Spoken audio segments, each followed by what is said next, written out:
What is your favourite word? Don't think I've got a favourite, because you only use them when you need to, don't you? I don't just go about saying the same word. So, Well, alright. yeah, it's not my favourite, it's just that it does the job. It does the necessary job for that time, doesn't it? It's like, how are you? I'm alright. It's a greeting. What about, I think serendipity was voted England's favourite word. Never used it. No, stupid word. Who decided that? Don't know, it was a poll, but I will suggest things. I can't believe people coming up going, favourite word, serendipity. Thanks for asking. So, Yeah, but yeah. the thing is, say if it meant, oh, I'm fed up, would it still be the best word? Is it based on how it sounds and how it's put together, or what it means? I think everything. But then loads of words are being left out on, you know, which are probably brilliant words, and they're not getting a look in. Such as? Well, like that one, fed up. I'm fed up. It sums two it up, words, doesn't it? two Well, words. two, you know. It just sums it up. When someone goes, how are you? You go, I'm fed up, mate. Sick of it. It's another good one.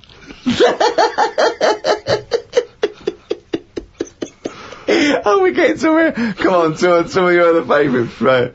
I've had enough. It's just all stuff These that... aren't words, they're phrases. They're all negative, they're all whinging. These aren't words. What's your favourite thing? My favourite thing to do is moan. Yeah. That would be the, well, it's not one word, it's loads of words. Fed up, sick of it. Oh, that's enough. Oh, jeez. Whinge should be your favourite word. Yeah. Whinge is a good word. I like NGEs. Lozenge, whinge, flange. Yeah. What is your least favourite word? It might be serendipity. That would be up there for me. I tell you what, that would be up there for me. Probably like French words that have made it into the English thing. Blancmange. Just There's an unge there. So, you know. How could you dislike it? How could you dislike blancmange? but just you know, as if we haven't got enough words in our books. Go on. Because I was thinking about Go on. alphabet, right? Why have we got that many when other countries get by without that many letters in it? We got more words than any other language as well. But that's because we got more letters. Well, I don't know. So that. we've created a headache. I reckon you could at least half it. Well, you probably could half it. Well, you only use about half a dozen of them. No, but stuff like an X, you look at words that have got X in, and they're always words that you go, what does that mean? How's someone come up with that? That's how it comes across to me, and there's loads of big words. It's like dinosaur names. It's like, well, look, nobody was about when they were knocking about, so let's You've make learned up that some. at least. Let's make up some names for them using the letters that hardly get used. They've all got Y's and X's in them. Yeah, they have, yeah. That's what I'm saying. It's like, well, let's use it for that. Yeah. So you just, it's not so much what is your least favourite word, you just don't really like most of the words. Just cut down the words. Stop adding new words. I get by, I don't know how many words there are in the world, but I reckon I hardly use any of them. Well, I'll tell you what, this year's word must be podcast. Yeah, but That'll be in the dictionary, and but it's made up, innit? It wasn't here before, it's just another one. This is what I'm saying about... But what else would you call this? You know, there is a new broadcast. concept called podcasting. That is a podcast. But it's also a broadcast. We had a word for it. It's still a broadcast. Yeah, but they go, oh, you're a broadcaster. Oh, what radio station? No, I don't work on a radio station. I do a radio show, but I don't understand. Well, I do a radio show and I upload it, and I don't understand. It's called a podcast! Done! Here's another idea. Add a new one, get rid of an old one. Last one in, first one out, or whatever. Do it that way. That's a good way. What would you get rid of then? So we've brought in podcast this year, but what word would you lose? Well, what's the name? Those birds that died out. Dodos. Get rid of it. If the bird's gone, the word can, surely. Again, I can't remember which show this was that we were discussing this, but we talked about well-known phrases and quotes from the past. We talked about Benjamin Franklin. People have this is an email we've had saying, Karl, what do you take by the well-known saying, "A stitch in time saves 9"? A stitch in time saves 9. Or a stitch in time saves 9. Yeah. See, it's another one that I don't think I've picked up on a lot of these sayings that are being sort of thrown about willy-nilly. Willy-nilly. Willy-nilly. Okay. Willy-nilly. No, but I again, it's one of them like last week. I've heard of it, but what does willy-nilly mean? Just sort of like throwing it about all over the place. What do you mean? But what someone said, what does the term willy-nilly mean? It just sort of means, carefree. That's right, yeah. Okay, So but what that's does a good. stitch in time So save you 9 understood mean? willy-nilly, so you used a Yeah, but it phrase. sounds nice, you used doesn't it, you said it willy-nilly. But, you sort of got the gist of it. So what does a stitch in time saves 9 mean? I don't know. What do you must mean you know. don't know? Think about it. A stitch in time saves 9. Is it to do with sewing? Well, yeah, sort of. So it's not that clear. So if you've got a jacket, Yeah. and the seam starts coming undone, there's a little bit of seam, I'll leave it. It's getting worse and worse. Soon your sleeve falls off. So you just need 1 stitch there, that'll do it. If you do it now, later you'll need 9 stitches. And that, of course, is an analogy to other things. If you leave something that needs attention or repair, it'll get worse. So do it now. Do it in time. Yeah, but they could have said a tile in time saves 9 on your roof. They just used a sewing analogy. But it depends if you're busy at that point, because if you've got something else that needs doing, that means that isn't being done because you're messing about sorting out a hole in your coat, is what I mean. Yeah. You can't always do stuff straight away. So maybe, I don't know if there's a sort of a middle ground where you don't have to do it straight away, but stitching A stitch sometimes time, today. say in 15 or whatever, meaning you don't have to do it straight away, but just do it before it gets really bad. Brilliant. Do you think yours is less poetic than a stitch in time saves 9? So yours this is what you wanted to be a quote, right? Where, well, you could do it now, but if you're doing something else, then, don't do it immediately, but do it soon so it doesn't get really bad. Karl Pilkington. No, but it's the same. That's the same way I treat most things in life. It's like I never go to the doctors unless it's really That is sensible. bad. That is very good advice. No. That's brilliant advice Well, for it anyone is, though. listening. Never go to the doctors. Unless it's really bad. But that's why a lot of people, particularly working class people, die because they don't want to bother the doctor, or they're mildly embarrassed, or they don't know symptoms, bad symptoms. Go to the doctor if you're not sure about something. Like you were terrified to go and have your prostate. Still not doing it. Why not? I wish you wouldn't talk about it, because now Suzanne will listen to this and she'll go, "Oh yeah, you haven't been," and start dragging it up again. But why are you worried about a little a qualified doctor? I don't know what they're doing up there. What they What just year pop? are we in? They. What are you talking about? They pop their finger up. That's what I mean, though. Why? Well, it's 2006. Yeah. Why are they still using the index finger? What, would you prefer the forefinger or the thumb, would No. you? No, what I mean is, we've got... Or a thumb on a stick, some kind of thumb on a stick. Yeah, would you prefer it to A be mechanical thumb, a Oh, robot good. thumb. Why isn't it just a little camera? Or something that They can... have got- Well, they well- put the camera up if they initially discover something. But just put the camera up straight away. If I'm No, paying they for don't the need visit. to. They pop the finger up, feel that the prostate isn't swollen, wiggle it around a little bit up your back passage. What are you worried about? I don't think they need to do Are that. you in this embarrassed? day Are and you age. embarrassed about being in a room with your trousers around your ankles and a little fella A popping his... little bit, yeah. Why? And the other thing is, it's not just that, is it? So you go in there, they check your heart out and that, which to me is the most important thing, because that's what keeps you going, isn't it? Yeah. Right? You've got to go there. You Yeah. sat on the bus, stressing out, thinking, oh, in less than half an hour I'm going to have a finger up the arse, right? What is the And problem they go though? in, they check your heart, they probably check your testicles and that. What's up with that? They check your testicles, yeah? Yeah, That's but it's all building, and you sat there going, oh, soon that'll be happening. Yeah. And that's what puts me off. So if they just came round when you were asleep, Suzanne just let them in and goes, he's over there, right? Yeah. And they crept up and went, bang, you go, what are you prefer doing? that? I just don't understand why they don't teach you how to do it yourself. How can they? Wow. How can they teach? Imagine you squatting in a corner with one hand on your bollocks and the other finger up the arse going, it seems to be alright. Carl, you don't understand the phrase "a stitch in time saves 9." I don't think you should be doing any kind of invasive medical research in your own human body. But then Who knows what trouble you're going to cause? No, but then at least You would get stuck. Yeah. You would get stuck. Susanna come out, your fist would be up your own arse.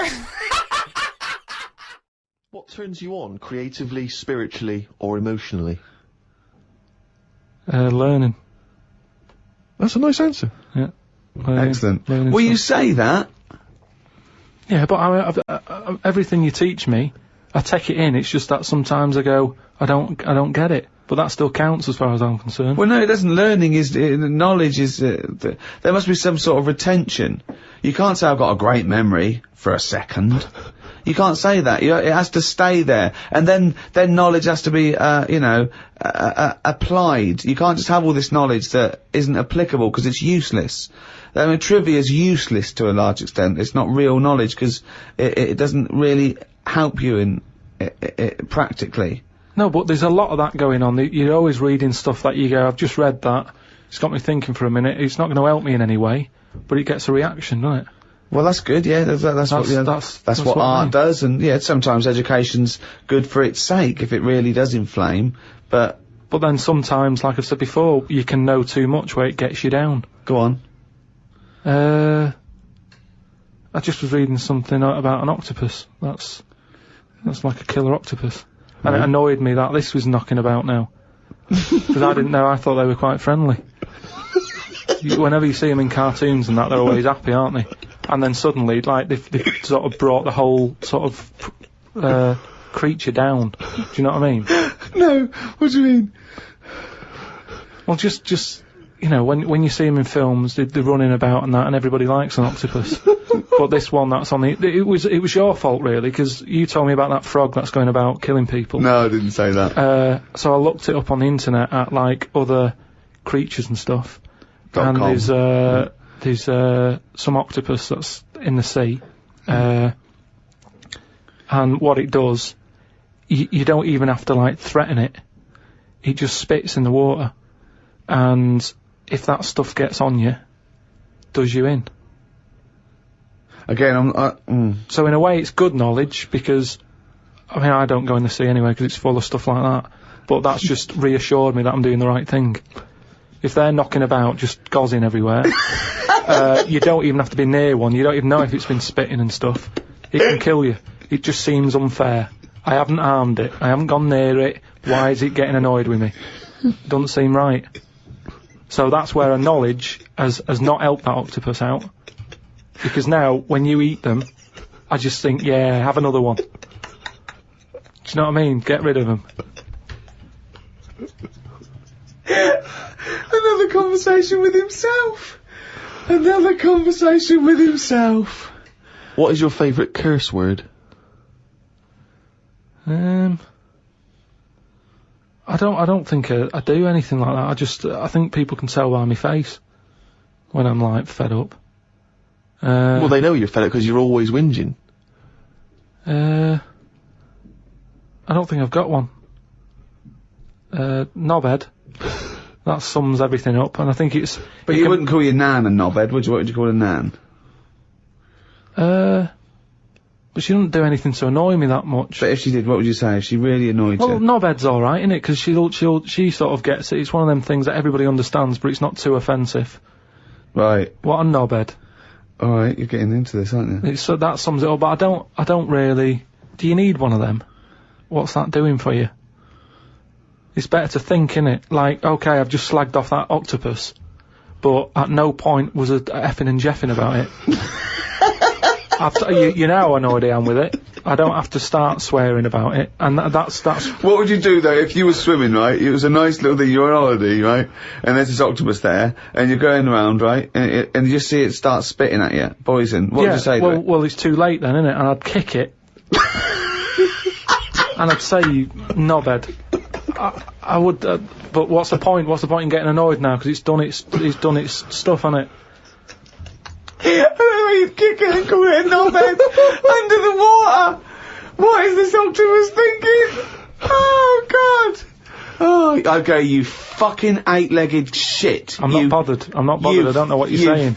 Fucking cunt of a mollusk. I'll just spit at you again. It's not bothered. You slimy little fucking boneless wanker. This is why the face Are you is still good. talking to the octopus? It's a slightly truncated show, isn't it, today, Karl? We've got I don't monkeys, like I would it. trust. I don't like change, and that's what's happened. I'm not You happy don't, do today. you? You're like Rain Man. Yeah. He really is like Rain Man. Anything change, it's got to get in a little routine. You can't... No, I don't like I'm not like Suzanne's mum and dad and what have you, where routine cannot change no matter what. Like what? Well, we've talked about it where, you know, if it's a Tuesday, I'm having sausage, egg and chips no matter where I am. That's what they're like. Right. That's what they'll remember, actually. When I'm saying about stuff about Live 8 and all that, you know, people will remember if people said to a dad, you know, you remember Live 8? Okay, what day was it on? Tuesday, well, I had sausage and chips. Nothing changes. But the thing is, today, normally we have a bit of a, you know, I know what we're doing where and all that, and it's all sort of messed up. We don't usually know what we're doing where. We say, what should we do next? No, You go, what? but I know, like, Rockbusters has been done early, Right. so that's normally done at Because that's about really 5 throwing you. I minutes. say, uh-oh. I just I don't like all this change and that, it's messing about, innit? Rain Man. If you get, I mean, I think I read that, like, a big chunk of ice fell off one of the ice, what do you call them? Caps. Ice caps. Something like, I think they said it's the size of the Empire State Building or something. Right. It snapped off and went into the water, and it's melted. And they said, oh, it's bad news, you know, that something that size is melting. But the way I look at it, if something that size falls into the water, it's like a big ice cube, and it's gonna freeze it up again. You with me? Not really, Carl. Go on. Right, you get a giant ice cube, Yeah. the size of the Empire State Building, Yeah. stick it in the water, Yeah. it's gonna make, it's gonna stick back on again, isn't it? Well, And no, it's gonna stick back only on if again. it freezes up again. Yeah, well, mean it will it's gonna freeze up, the well, it water's gonna won't, get but- cold again, because you've just put a giant ice cube in the water. So when you put an ice cube in a drink, the drink doesn't freeze, does it? No, the because ice it's not, melts. if you put one the size of an Empire State Building in your glass of Jack Daniels, it's gonna make it freezing. It's not going in a glass of Jack Daniels, it's going in the ocean. I know, but you see, I'm using my fables, imagine a world. Use your brain instead. Sayings and that. Stitching time saves 9. Don't. You know, I'm never going to use that. I don't think anyway. Okay. Suzanne. You're does never me- going to understand it fully, are you? Suzanne repairs me stuff anyway. So it doesn't really matter. But what about the one? About the one in greenhouses and that? Isn't that People who live one? in glass houses shouldn't throw stones. Yeah. What that? Does that confuse you? You've never understood that one? No, that's a lot clearer, isn't it? It's sort of saying, don't be chucking stuff about if you're surrounded by glass and what have you. Yeah, but don't forget, it's an analogy, it's a metaphor, it's not to be taken literally. It's not really just talking to people who live in glass houses. It's saying, Hang on, sorry, before you say that, Rick, I'm intrigued to know if he's fully got to grips with this. Just Okay. give us your explanation again of what you'd take that to mean.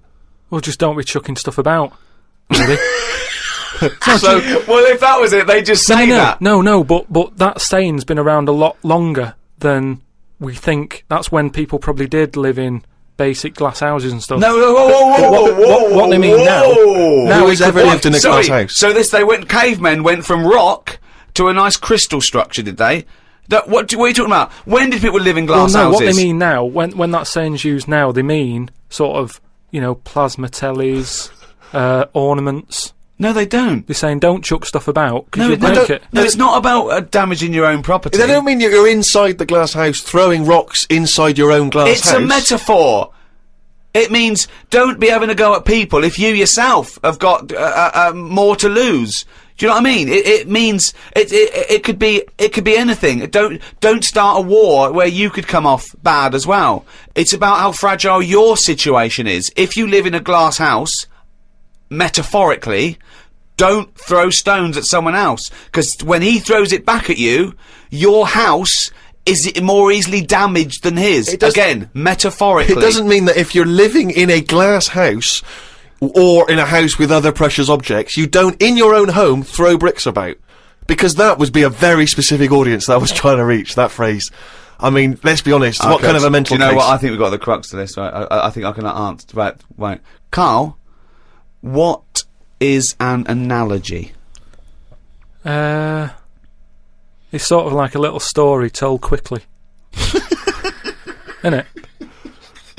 It's It a is, little isn't it? story told quickly. To what end? Well, it depends what the story is. Okay. Depends. Give me an analogy. Well, for me, I thought a one with the greenhouse. Yeah. Right? It's a greenhouse. Before it was just a glass house. Yeah. Alright, then a glass house. Okay. Right. What I mean is that glass house is metaphorical. It's about the fragility of your situation as compared to your aggression or your... You see, I just prefer sort of, you know, what you say is what you mean. So people who live in a glass house have to answer the door I don't know what that means. I don't know what that means. I mean, Because you may be a genius, because I don't get that. People who live in glass houses have to answer the door. Okay, let's hear his explanation. Because the people knocking at the door will be able to see you because it's a glass house. But what? But you literally mean it, don't you? There's no analogy there or metaphor for you. You literally mean, if you live in a glass house and go someone onto the knocks the door. So there's no hidden meaning there, is there? Well, Couldn't normally... that also, you have to add a number of other things, other caveats. Surely, if you live in a glass house, don't walk around naked. Yeah. If you live in a... These are literal. See, if you could actually make that into quite a nice saying there, because if that meant, if someone said that to me and they weren't a shaved chimp, right? If they said people who live in glass houses have to answer the door, I think that means, oh yeah, it means that there are no secrets. You can't hide behind anything. If you're very open, if you've chosen to be totally open all the time, you can't go back on it. So people, if you wear everything on your sleeve, if you shout around and you tell the truth, and you can't go back on it. They can see through you. It can mean that as well, yeah. Oh, okay. Oh, that's handy. But just the idea that in your head there should be sayings for people who live in glass houses. Who is it that's living in a glass house? Well, I'm not talking about them. It's just that if everyone else is bringing up about these people who are living in glass houses, let's get to the real problems they've got. He still hasn't got to grips with the idea of the metaphor or the simile. People who live in glass houses should live near a glazier. Right. Well, here's another saying, right, that I learnt recently from a mate, right? Well, there's an elephant in the room. Okay, I haven't heard that one, but explain it to me. It's like when something's going on in a room, right, but no one's mentioning it because everyone's a bit too sort of... But in a way, it's better that it's out. It's like how, whenever we go out for something to eat or a drink or something, it's normally after about 5 minutes, the sort of topic gets onto the shape of my head. Yeah. Well, Right. I can't resist the shape of your head. Right, so you're happy It's talking not just about the it. shape, though, is it? It's the state of it as No, well. but what outside and in. But- I mean, it's a fascinating little objet d'art, his head. but what I'm it's perfectly round. It's got no hair where it should have. And it's hollow. The features are slightly too small for the face. Yeah, unbelievable. No, but what I'm saying is, it's interesting how, like, I'm the elephant in the room, right? Nobody's talking about it. You mention it once, suddenly it's the talk of the town. It's what I mean. Everybody starts joining in, going, well, yeah, it is round, but it does suit you. And these are people who I don't even know sometimes, and they're all dipping in. And that is an elephant in a room. So you don't want people to discuss the shape of your head or the lack of hair. You would feel better. You would feel happier that they didn't mention that. Sometimes I think it's better that it's out there. It's made me a stronger person, though. It's the same way, we were talking about religion and that. Samson Delilah, he got weaker without hair. Whereas with me, I think it's made me stronger. Because, it's almost like it's treated like a disability. Everybody's sort of mentioning it and talking about it. What's it like having a bald head? And, you know what I mean? So it's made me stronger. But would you ever wear a wig? Not really. What was a long wig like Samson? Well, the only time I wanted a wig was when I did jury duty once, wasn't it? And it was annoying that I was sat on the jury, right in front of, like, these criminals, right? Everybody else has got disguises. The judges have them wigs on, right? That's not disguises! That's a disguise. That's why judges wear them, right? No! Well, then what if they print their name in the paper and have a picture? What do you mean it's a disguise? It's a disguise, isn't it? No! If it was a disguise, they'd go in with one of those glasses with a nose and the beard attached if it was a disguise. All judges would look like Groucho Marx if it was a disguise. Well, I'm just saying that's what annoyed me when I was sat there on the front row, right? I couldn't have been any closer to the criminals than that, right? I was sat there and I thought, why didn't I just pop a little wig on or a pair of glasses? I would have loved to have seen you in the front row at Crown Court. No, because I'd love to see it because in this country you're not allowed to show pictures of jurors. You can't take photos in a courtroom, so there's always these sketch artists that draw drawings, and it's on the news. The idea that we'd have seen 11 people and a sort of Krusty the Clown figure would have been amazing. Yeah, I would love to see the artist do an interview, because it would be like complicated people. Oh, hair, he looks characterful, and then just a little round head. Charlie Brown. Charlie Brown sitting on the end. Went home and looked up Freud on the internet. Didn't find him that interesting, so looked at some other philosophers instead. Socrates, Aristotle. Why have you just listed some philosophers? just to show that I'm learning. Well, that's not learning. That's just learning their names. That's a list. You might as well write 1 to 100. Yeah, but if someone says, "Oh, what's your favourite philosopher?" I'll go, "Hang on a minute," and I've got them written down. But why? You can't just Wait a minute, I'll go home, get my enormous diary out. Yeah. Get a wheelbarrow, bring in my workings, and say one of the names I've written down. And when they say, well, why do you like him? why do you just run away. I noticed you put Socrates first. Why is he your favourite philosopher? You throw the diary at them and leg it.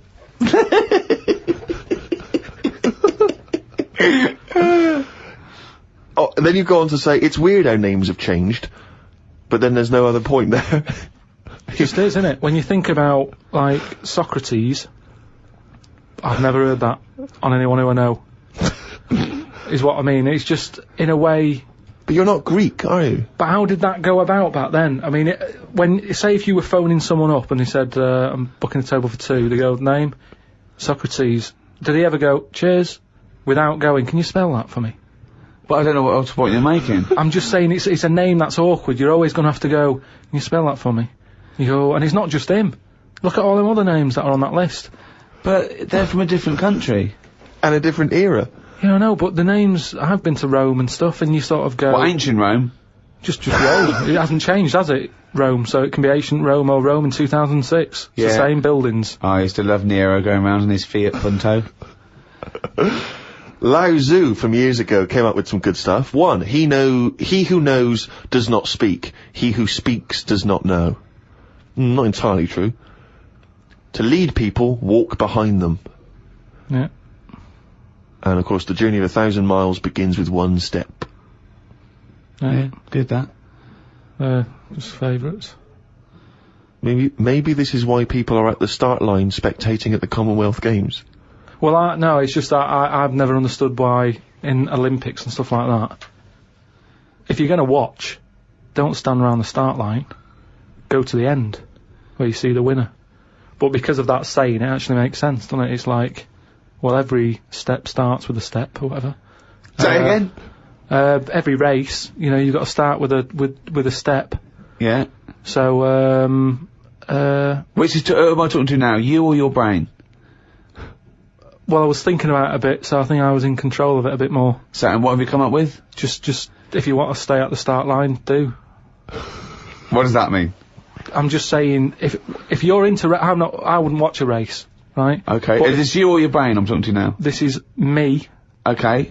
I wouldn't watch. Are you gonna bring the brain into it, or is it, there's no... I don't know, let's just see what happens. Okay. But all I'm saying is, Right. if I was to watch a race, Yeah.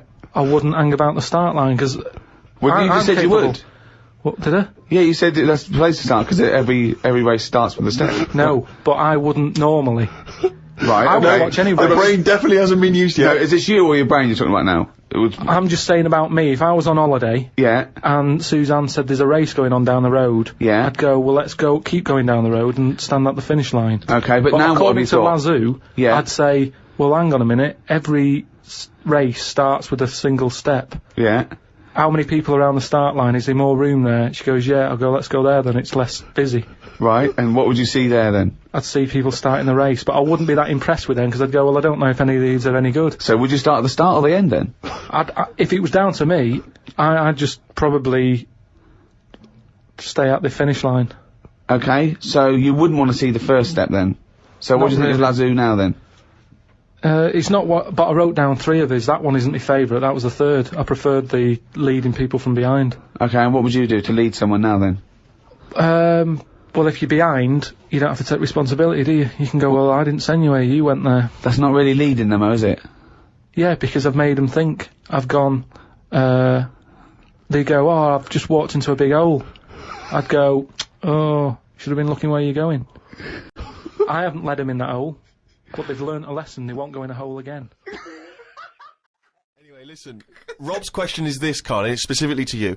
Karl, if you could have a superpower, like Superman, what would your superpower be? Can I suggest consciousness? Yeah. Can I have the power of thought? Remember, you've already got opposable thumbs. So cross that one off the list. Oh, go on, Karl. There are so many to choose from. Telepathy, X-ray vision. Flight, invisibility, Choose it wisely. strength, Intelligence. But why have I been picked? Oh, for God's sake! No, but I'm just saying. It's Rob's question for you. But I'd just say, does anyone else want this? Or, do you know what I mean? Oh, what do you wish you could do that's impossible is the question, what? What do you mean? Because with that comes a responsibility. With enormous power does come great responsibility. So, would you like Spidey senses? Is that what you're saying? Would you like some senses? Would you like some sense? The power of sense? Come on, Karl. You know what these superheroes because they can. I know, but it always freeze things. They're never happy, are they? Do you know what I mean? Spider-Man wanted to tell that girl that he could climb walls and that. He's like, I can't. Superman never told Lewis and that. Who's Lewis? Who's Lewis? Who's Lewis? Yeah. It's just a pen pal of Superman's. Lewis, his little secret chum. Yeah. All right, Superman. Hello, Lewis. What are you doing? Superman. Who are you? I can't tell you, Lewis. Brilliant. You know, Hulk. He wasn't happy. So. But you're being allowed to choose the superpower. You don't have to get it forced upon you like the Hulk. Hulk, he wasn't happy. It's true. He's got a theme. He has got a theme. There's not many happy superheroes, are there? Leaving aside the superheroes you're already aware of, yeah. What superpower would you want? You don't have to fight crime with it, Karl. Everyone around the world now is thinking, what can Karl choose? Let's deliver it to him now, Karl. Think about it and give us the answer, please. Let me remind you of some of the other things. Invisibility. All the time, though, or can I sort of turn that on and off? Let's say you could turn it on and off. Would that interest you? Yeah. I'll have that. Right. Okay, and what would you do with this power of invisibility? Just sort of wander about and just not get seen. It's a brilliant power! It's a brilliant... And he's put to such brilliant use! It's brilliant! Well done! And why would you want to walk around and not be seen in that? What would you gain from that? Dunno, you could sort of go in shops when they shut, so you don't have to go. How would you get in? Just get in just before they lock up. Oh yeah! How would you get out? Wait till the morning. Brilliant. So hang on. So that's your use of invisibility. They found the power of invisibility. You want to sneak into. Never mind. No, hang on. You want to sneak into HMV, right? Wait for 12 hours and then buy something. I love it. Just so that you don't have to be in there with other people. Do you know what? I don't want it. I don't want a power. Why not? Because I just don't think it'll do me any good. I think it's more of a hindrance. I love this. It's like, just think of his presents. We've given you a trip into space, and the chance to be invisible. Not happy with any of them. Yeah, what he wants is a voucher for HMV. Yeah. He just wants some tokens for a record shop. When are the exams? June? Something like that, yeah. We're trying to register next week, and I reckon you can get an A or B. I'm busy. In history. No, don't worry about it. It's just easy. I get your Brody's notes. If Heat magazine, they love you, Karl. They could probably sort something out. They could probably pay for a tutor. They got a lot of money. They sell a lot of magazines. I mean, it is almost always, and you found that out. I discovered this. It's always the Tudors and Stuarts. There's no fear for that. Them not coming up. Now, what do you know? What do you already know about them? You must already know stuff about Henry VIII and Elizabeth. No, because it's too long ago to even get interested in. Do you know what I mean? You can't. Is that why you didn't? It. Okay. The Anderson thing. It was like, God, you know, I bet my mum and dad were in an Anderson shelter. You know, this is interesting. What, when they... Oh, my granddad would have, like, had something to do with this. But the Tudors, it's like, I don't know even if they had a family back then. He's got... the problem with the moon is... Here's a statement. The problem with the moon is... ... Yeah, the problem with the Earth is there's too much water. Yeah. No, the moon... It's been around ages, hasn't it? Yeah. But it's got no history. It's got nothing to show for it. Just a load of old rocks and stuff. Yeah. And for me, history is created by stuff happening on it. So really, the moon, even though it's old, in a way it's new. Because it's untouched and that. But we don't go to the moon to visit museums or arcades. No, but say like Henry VIII, right? You watch Antiques Roadshow or whatever, and some woman goes, oh, this plate you've got, this was Henry VIII's. And as you can see the knife marks on it. Oh, look, there's some chicken on it, right? And you go, oh, God, yeah, that's amazing. Then someone goes in and goes, here's a plate of Henry VIII's, but it hasn't been used, it's still in the box. You'd go, well, it's not as good, that. It's got no history. No, because very often on the Antiques Roadshow, they have Henry VIII's plate with a bit of chicken on it. They kept that. Don't throw that away. Why? Arthur Negus are like that in a few hundred years' time. No, but do you understand what I'm saying? Things are only good if stuff's happened on it. The moon, you're up there, you're having a look, you're going, no one else has even been here. But you go to the moon for research purposes, for But there's scientific nothing there, research. Steve. This What is do you what mean I'm there's nothing saying. there? They're examining the soil and the Got soil environment here. and the air. It's just a long Well, they're way not to doing go that, are for they? nothing. They're just not doing that. Well, they're not, are they? Because last time they went up, they were playing golf or something. There's golf balls up there that they've been whacking about. What sort of research is that? That's what I'm saying. There's nothing up there, so why else would you go all that way and go, oh, nothing here. Fancy a knockabout? Why are they knocking golf balls about if there's really important stuff to look at? You don't see people in museums going, fancy having a knock some golf balls about? No, I'm looking at this vase. Oh, right, that's interesting. But on the moon, nothing.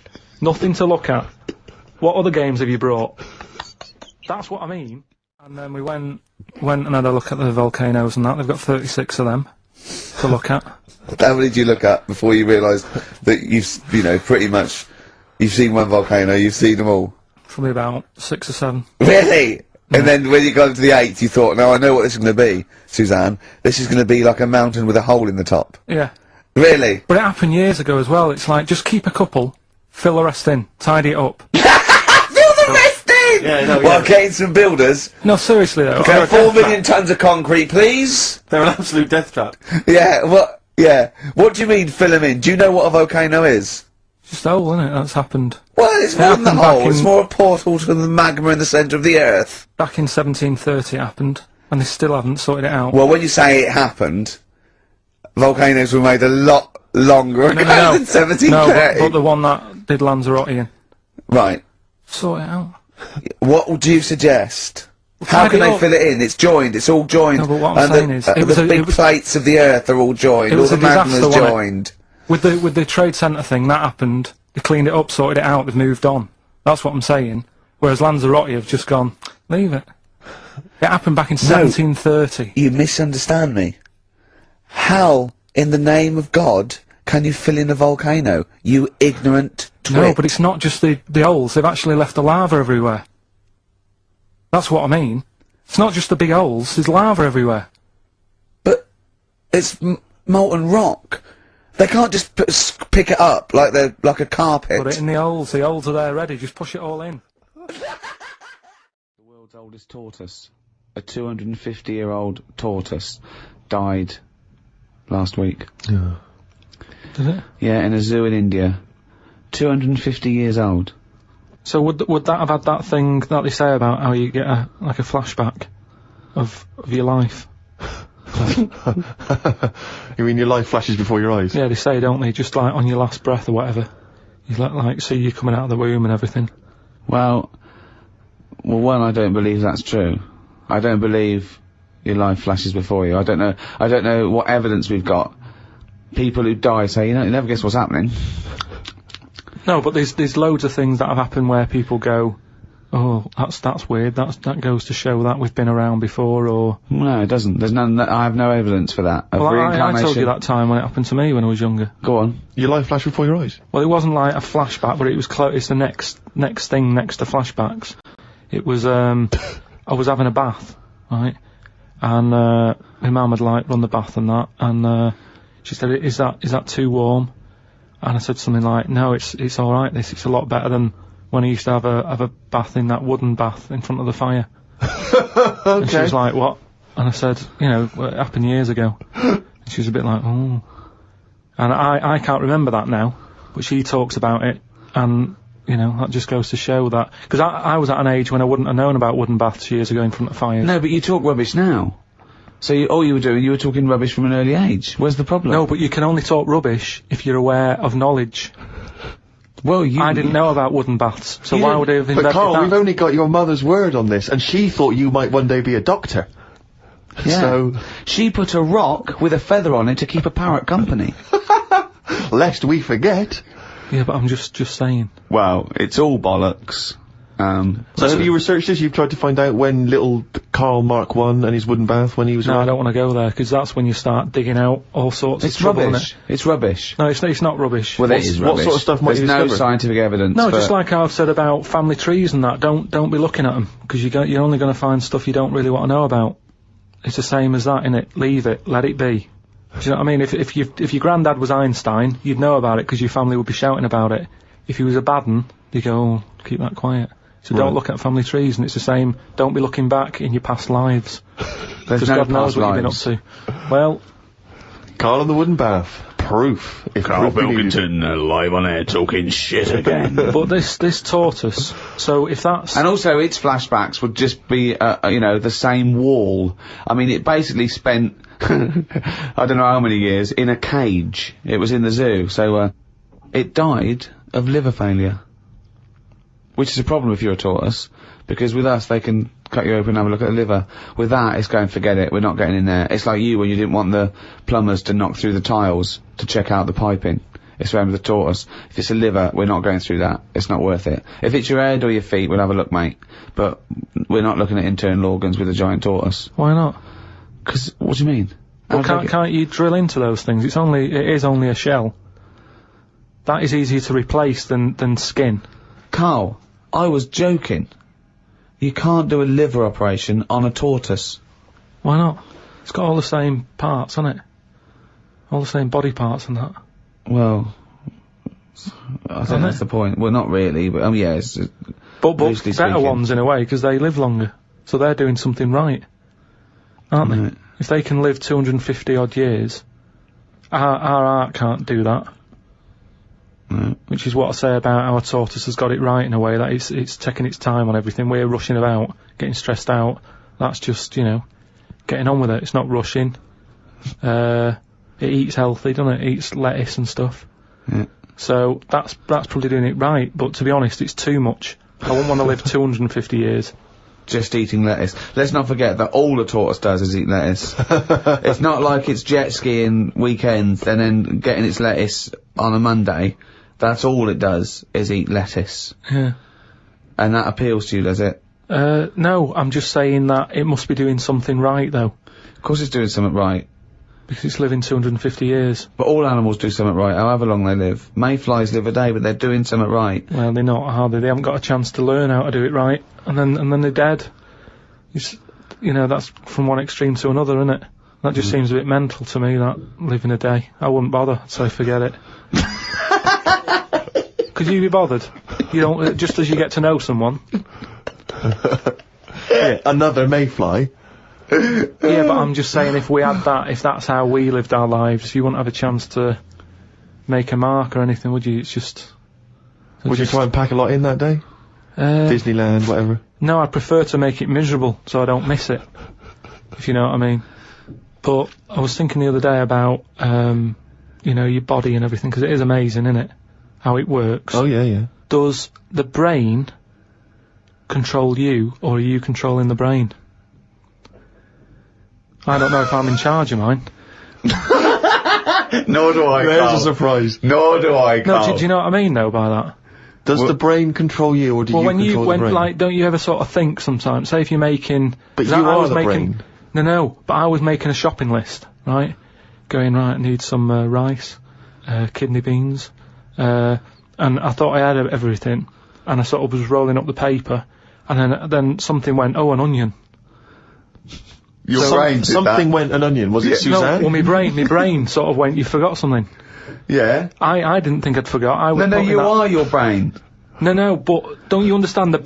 My brain was I was in control of my brain when I was writing down rice and kidney beans. But you're not in charge of the onion. That's another part of the brain that's in charge of the onion. The onion sector. No, but I'd put the paper away, putting my coat on, ready to go and get the rice. Yes, but your onion lobe kicked in. What, so you put the paper in your pocket, you got the coat on, then you just suddenly hear Then from it nowhere, was just like, onion. Yeah, I'm not even thinking about that shopping list. It's in my pocket. I'm thinking, do I need my gloves? It's cold out. Yeah. Suddenly, onion. And it was like, oh yeah, onion. Yeah, I had to get the paper out. So what I'm write that saying down. is, But who's what? in charge? The brain, the mind. The brain is the. What are you doing? Who's in That's charge? just, you forgot the onion and then you remembered the onion. You must have forgotten things in the past. No, but not like that. Not where, like, it just made me think, that was weird. Who reminded me of that? You did. Yeah, but I'm not... No, you are your brain. It's not like there's you, then there's a brain, then there's an extra one looking down at it. The meta brain, the thing above it. No, but your brain... How does your brain work? You give it information, don't you? Well, it takes. Do you mean you give it information? Well, It's doing it, if isn't I it? sat in a room with nothing, not feeding it anything, it wouldn't know anything. No, but there's this thing But that there's then- two yous. It's this thing that there's There's this, Karl and Karl's brain. Yeah, there's not a duality in this. If you go, come on, now think. That's the brain saying that to itself. It's not, there's not two people in there having an argument come on, brain. And the brain's going, oh, don't you start, I was thinking then. And the other thing's going, brain, onion. And the brain goes, Karl, onion. You are your brain. If you are anything, you are your mind, your brain, your collection of memories, your personality. You're not what you look like. Does that answer your question, Karl? What do you think of then? You were thinking of a tortoise on a skateboard then when I did that last sentence, weren't you? Last week we promised people that you'd research Yeah. Sigmund Freud. Yeah, but I had a look, but I didn't find him that interesting, so... But that's not... But this is That's what I irrelevant. mean. This is what we were talking about. You say you wish you could go back and learn stuff in school because you didn't. You want knowledge. You always say about you want to learn Yeah, I something want a to day. learn something interesting every day. Yeah, but you've got that. I had a look at the website. It just kinda- SigmundFreud.com. Yeah, he started that. I just didn't had a he? look. I just did a search on, like, famous quotes from philosophers. Quotes, brilliant. That'll get you everything you need. A quote. Well, That's I don't need to know his history. that sums I up just- a man's life work. A quote. No, but that's what you remembered for, isn't it? Churchill will go on the beaches and all that. Sigmund didn't really have any sort of... Catchphrases is what yeah, you mean. yeah, things that you hear. Yeah, sound bites. Yeah. He wasn't good with the press. Brilliant. So you haven't bothered to learn about him. Well, You didn't even pick up a book. I wouldn't know where to start. Do you feel like you're thinking in your head? Sometimes, like then I was. But I don't know if I am, because it's got a mind of its own, hasn't it?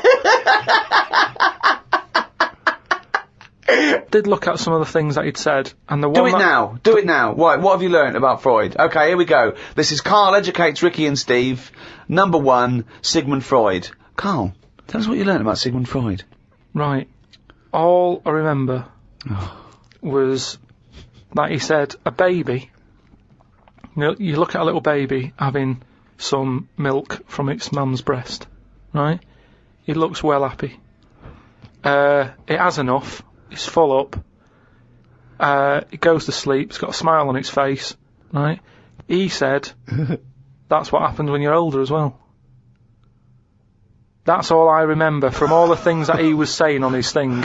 He just said it's weird how, like, it's like... Absolute. Now, to be fair, Rick, that is obviously in translation Yeah, I know. from the original, so I don't want you... No, I'm not having a go at Criticising Freud. it, you know. I mean, Freud has been discredited on some issues, and we've moved on with experimental psychology and But that's what have the you. one that was interesting. I don't quite follow... So what do you take from that? Explain that to us in layman's terms. I don't know. Well, that's pointless. Without application, knowledge is pointless. But it's not knowledge, is it? He's just saying drink milk all your life. It's good for you. No, he's not saying drink milk all your life. What is this? Is this an advert he's doing He now? also came up with go to work on an egg. Yeah. Oh, Christ Almighty. But like I said, I wasn't that impressed by his work. So Unbelievable. Karl is allowed to vote. I know. He's allowed to cast a vote That's in this country. It doesn't make sense. yeah, I wish I hadn't. I've only done it once, and look what happened. I got called up for jury duty.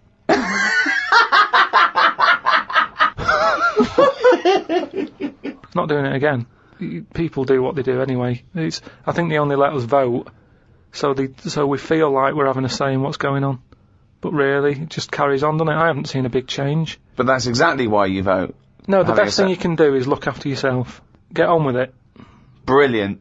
Okay, well, I hope that's a quote. I hope someone out there who's, maybe making a dictionary of quotes or an encyclopedia, and they've finished with Freud, they've done Pavlov, he hit a dog on the head with a stick. Next, Karl Pilkington. Karl Pilkington, what do you say about the world? Just get on with it. Well, we're not in charge of it, is what I'm saying. That's nearly as good as let's go to the beach. Winston Churchill. I spoke to my dad about it, and he called up saying, I'm sick of we're hearing going to about get this. some quality thinking here. Go on. Go on. No, he was saying about global warming and that. Yeah. He was saying he's sick of hearing about it. Right. Because at the end of the day, that's just the world, innit? We're all getting old, and the world's getting old. That's the end of it. Brilliant. What another amazing quote. Well, it is. What we're trying to do. This is what I'm saying about we don't like people to get old. We're always saying, we can change that face, we can lift your chin up, we can put a wig on you. And Why are you so annoyed about people wanting to live a little bit longer? Because enough's enough, is what I'm saying. The world's the same. It's just getting old, and it used to have more green on it, but now it's gone a bit bald, so it hasn't got as much green. It's got more soil. Treat the world like a head. That's an amazing quote. Treat the world like a head. You've actually come up with one there. I thought of another phrase you could just sitting here talking to you. Flogging a dead horse. Yeah. What do you think that means? Flogging a dead horse. A number of people are still amazed by your complete lack of understanding some of these famous sayings and phrases. So that's an easy one. Yeah, that's like get a new horse or No, he hasn't got it. No one's going to buy it. No, it doesn't mean that sort of flogging. When you're hitting it. Yeah. Right. So what's the point in hitting it? So it's dead anyway, so don't bother hitting it. It's absolutely, not feeling it's pointless. anymore. It just means it's a waste of time. Yeah, but it depends what that horse has done to you. No, it doesn't. No, it does. It's that thing, innit, of like if a bear attacked you and you managed to hit it on the head and it went down, you'd go and you'd be annoyed. You'd still have built up aggression. You'd give it an extra clout.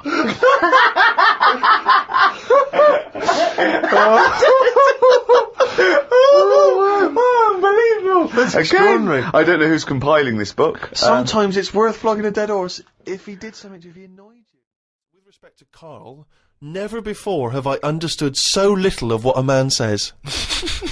Virtually everything that Karl talked about was aloof to me. What on earth was he ranting about? Flies and condoms, monkeys and pushing the left button, cavemen and dinosaurs. And that's just some of you. I mean, let's be honest, if you are in America, I mean, firstly, the accent is probably a problem. But that is the best write-up we've ever had. Yeah. Flies and... Imagine if you're a new listener, flies and condoms. What on earth does that mean? This one's from Kent Plummer from Nova Scotia, Canada. He says, Karl, he's wondering if you've got any personal mantras that you could pass along.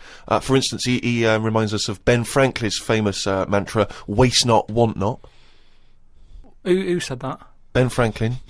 What did he do? What was his job? Benjamin Franklin was a well-respected American politician from the 1800s. He was a sort of thinker, a philosopher, a scientist, deeply respected. Also a big political figure. He features on the dollar bill or the $10 bill or something. Yeah. So he's one of the great sort of American Enlightenment thinkers. And he came up with the mantra, waste not, want not. You must know waste not, want not. I mean, that's just... Do you understand the phrase waste not, want not? No, not really, no. What does it mean? You've never heard that? I think I've heard it. But I don't know. I've never used it. But when someone else said it, I don't know what. Well, in context, I mean, all I'm going to do now is paraphrase that and put some prepositions and stuff in it for you. I can't work out how you can't work out what that means. It's like, don't throw stuff away because you might need it, and therefore you won't be wanting anything because you didn't throw it away. So so he was a bit of a hoarder. Well, if you don't waste food, for instance, then you He's a bit of a hoarder.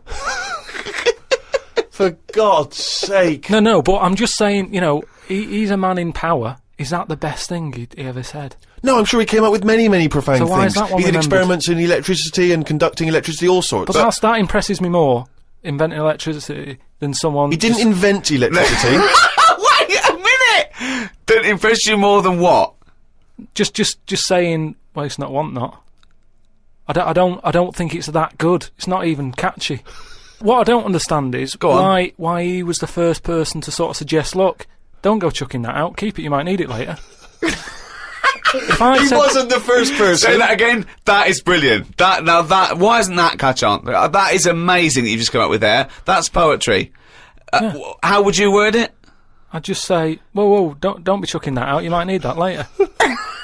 Don't be chucking that out. You might need that later. Karl Pilkington. Whereas some would argue 2005. that waste not, want not is perhaps a little bit more pithy, a little bit more... We should go through great sayings and phrases and say See if he Karl, could, well, firstly, yeah, does he know what they mean? And then secondly, can he improve them? that would be brilliant. Right, we'll do that next time.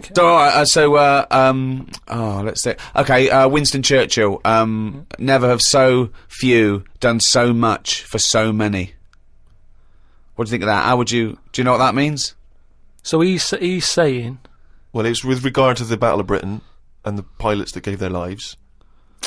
Yeah, I'd just be annoyed if I was one of them who gave a lot for a few or whatever, right? No, gave a lot for so many. If you were well, one of those few yeah, that gave so much for so many, i.e., it means these few good men, their actions freed the world. They freed the world. They have an impact on every person in the world, and they were few brave men, and that's what he's saying. Yeah, but what I'm saying is, if I was one of them men who gave up his life, right, I'd want a name check. I don't want to be bungled in with everyone else who is saying a load of blokes gave their lives. Well done on that. See you later. That's brilliant. Did you just say bungled in? Bungled in, yeah. He made up a word. I don't want to be bungled in. You made up a word. See, that's it, you see. We've been looking for it. That's original. That's Karl Pilkington. I don't want to be bungled in. I think trousers are going to be stopped being made. Just because you see kids now, they've got pants around their ankles. They're going further and further down. So I think that's evolution, just getting rid of the trouser. Right. It's just dropping naturally. That's the evolution of the trouser, because it's dropping incrementally Well, you see now, down you can the see arse. kids' underpants, so they're just dropping. Yeah. I think they'll get to a point when they just don't bother wearing them anymore. Right. Prediction 1. Okay, That's an amazing one. They'll stop making trousers in the future. Okay. We're going to get weaker. That's already happened. Mm-hmm. They used to say, an apple a day keeps the doctor away. Now they're saying eat 5 fruits. Right. So we've definitely that's evidence. You can't argue with that. I'll probably put that first because he goes right. What's number 2? So swap that round. Okay, that's number 1. Give him the pants second. Yep. I'm gonna die. Okay, They number used 3. to say an apple a day keeps the doctor away. They used to say pull your trousers up. No, they say put them down. You can. I've never had such fucking dribble. Number 3.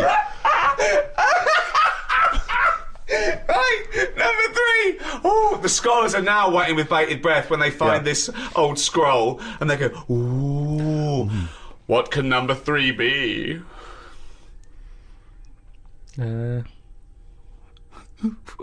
I reckon we'll blend all our food. Oh God! No, because He got there. He was going to make a point about race. He said, I never thought it would be. We'll blend all our food.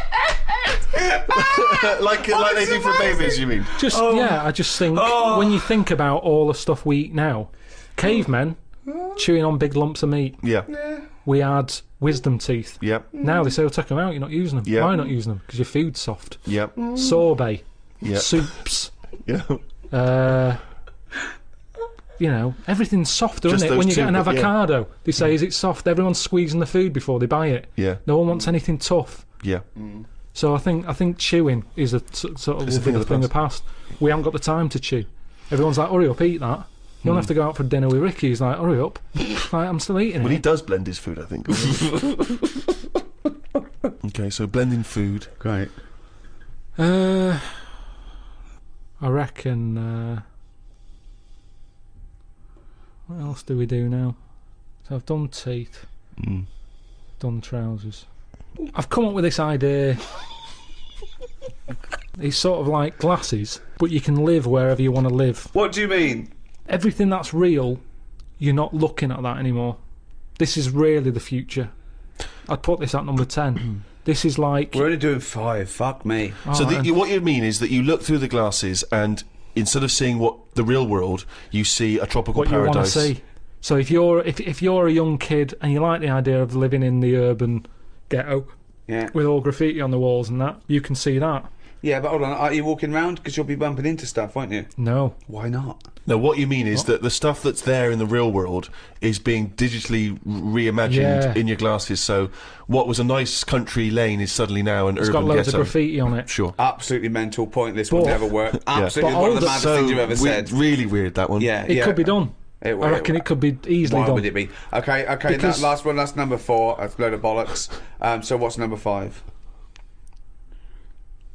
There'll be more letters in the alphabet.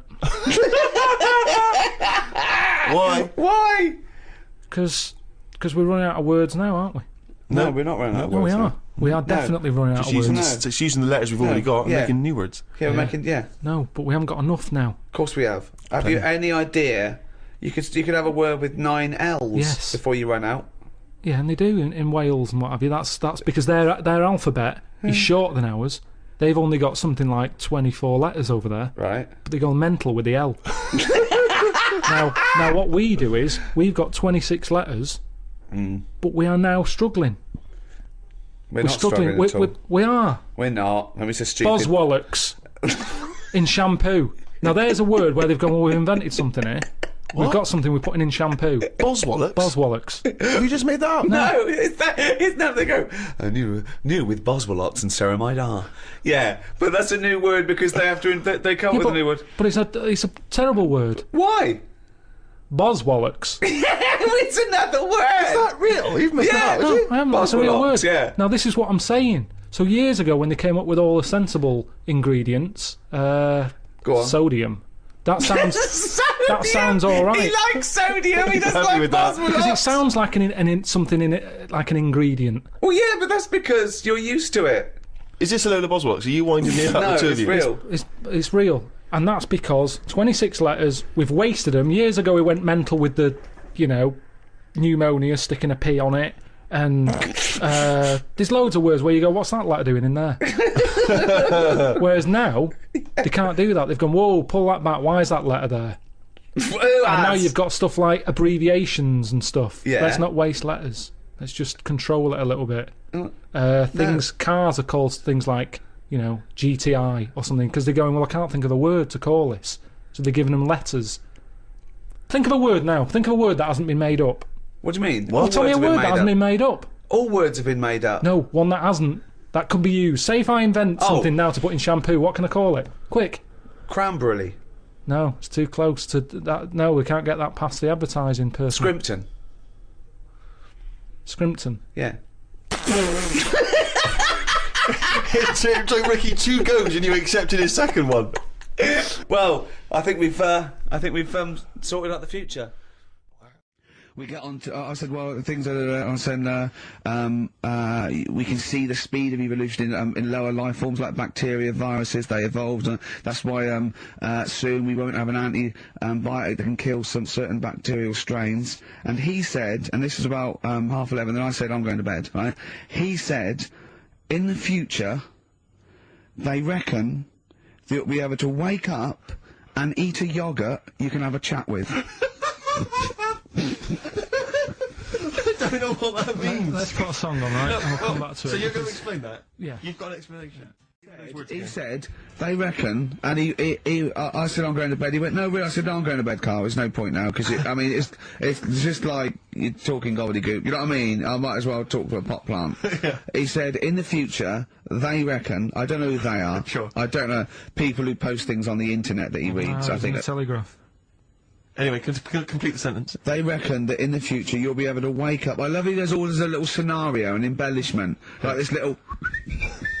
Oh, hello, darling. It's your yogurt. Hello. You'll be able to wake up and eat a yogurt you can have a chat with. All right. Well, thanks for that, Rick. I'm looking at you. I'm going to throw that over to Karl. Right. It's when I was away on holiday, right? I got. I don't normally buy the Telegraph because it's too big and that, isn't it? So, but they were giving it away for free on the plane, so I thought, Ding dong. might as well have it. And I saw a couple of things in it. I thought that would be interesting. I saw this thing about the future, and it was talking about evolution and what have you. right, which I always find weird, because I always think that maybe we've sort of done it wrong anyway. Do you know what I mean? I sometimes think... You can't by definition, evolution can't get things wrong. Things change, that it's not successful, it can't pass on its genetic material, but if you're around, it's working. If you're around, it's working. Slugs are as evolved as they need to be. Slugs are as evolved as you and me. That's true enough. No disrespect, but it works. It works. Sorry, they're but around. anyway, what's your point, Karl? No, I mean, I think we probably would have been better off staying as a fish. Just because there's more water than land, isn't there? Right. And you wouldn't drown. This is why I went to bed. No, I can imagine. I'm thinking of dozing off now. No, but do you know what I mean? From what was it? It was bacteria, it was fish, mermaid, man, onwards and what have you. So anyway. Oh God! No, there are a few knowledge gaps in your theory of evolution. You generally got it right, though. So But I mean, basically, yeah, it went bacteria, fish, mermaid, man. What next is the big question. So it was telling you all about this and what have you, and saying how, like, we shouldn't have interfered, because maybe if we wouldn't have invented planes and what have you, maybe we'd be able to fly and what have you if we really needed to and stuff like that. Okay. So we've interfered with evolution, you see. Right. But then it was saying, well, what's the future got? Well, yes, in one way we have interfered with evolution. Yeah, the evolution of the human being in society is changing. It's no longer based on the strongest or the fittest, because medical science can keep us alive long enough. People can pass on their genetic material where without this civilization they wouldn't have been able to. So yeah, there are different parameters, there are different pressures, there are different things that say whether we're going to pass on our genetic material or not. Okay, so in that sense you're right. And that, Rick, as far as I'm aware, has led to a yoghurt that you can eat and have a conversation with. So this is what it was saying. It was just saying, you know, we're living in mad times and that. You know, there's a lot of weird stuff going on. One of which is... Go on. And the fellow was just saying, you know, with computers and stuff like that, the way it is, we'll be able to wake up, Go on. have a chat with your yoghurt, and have something to eat. What do you mean, have a chat with your yoghurt? Because of the amount of, I mean, you have them yoghurts already, those friendly yoghurts. Those bacteria-friendly ones, so this is just a really friendly one. Yeah, they don't... Oh, God! I'm my best! Do you know what, sometimes, Karl, I think that we're having a chat with a yoghurt. Do you know what I mean? There can't be any difference. Yeah, but then I'm always reminded that would be more entertaining. Just a good example, really, of how things can change. At some point, their relationship was all rosy, and then it all changes. I mean, we're all being tested at the minute, aren't we, really? With this virus thing going around. Stuck at home with your partner. I've been alright. We've had the odd day. Me and Suzanne had an argument the other day about who had the biggest head. I don't want to go into full details, but...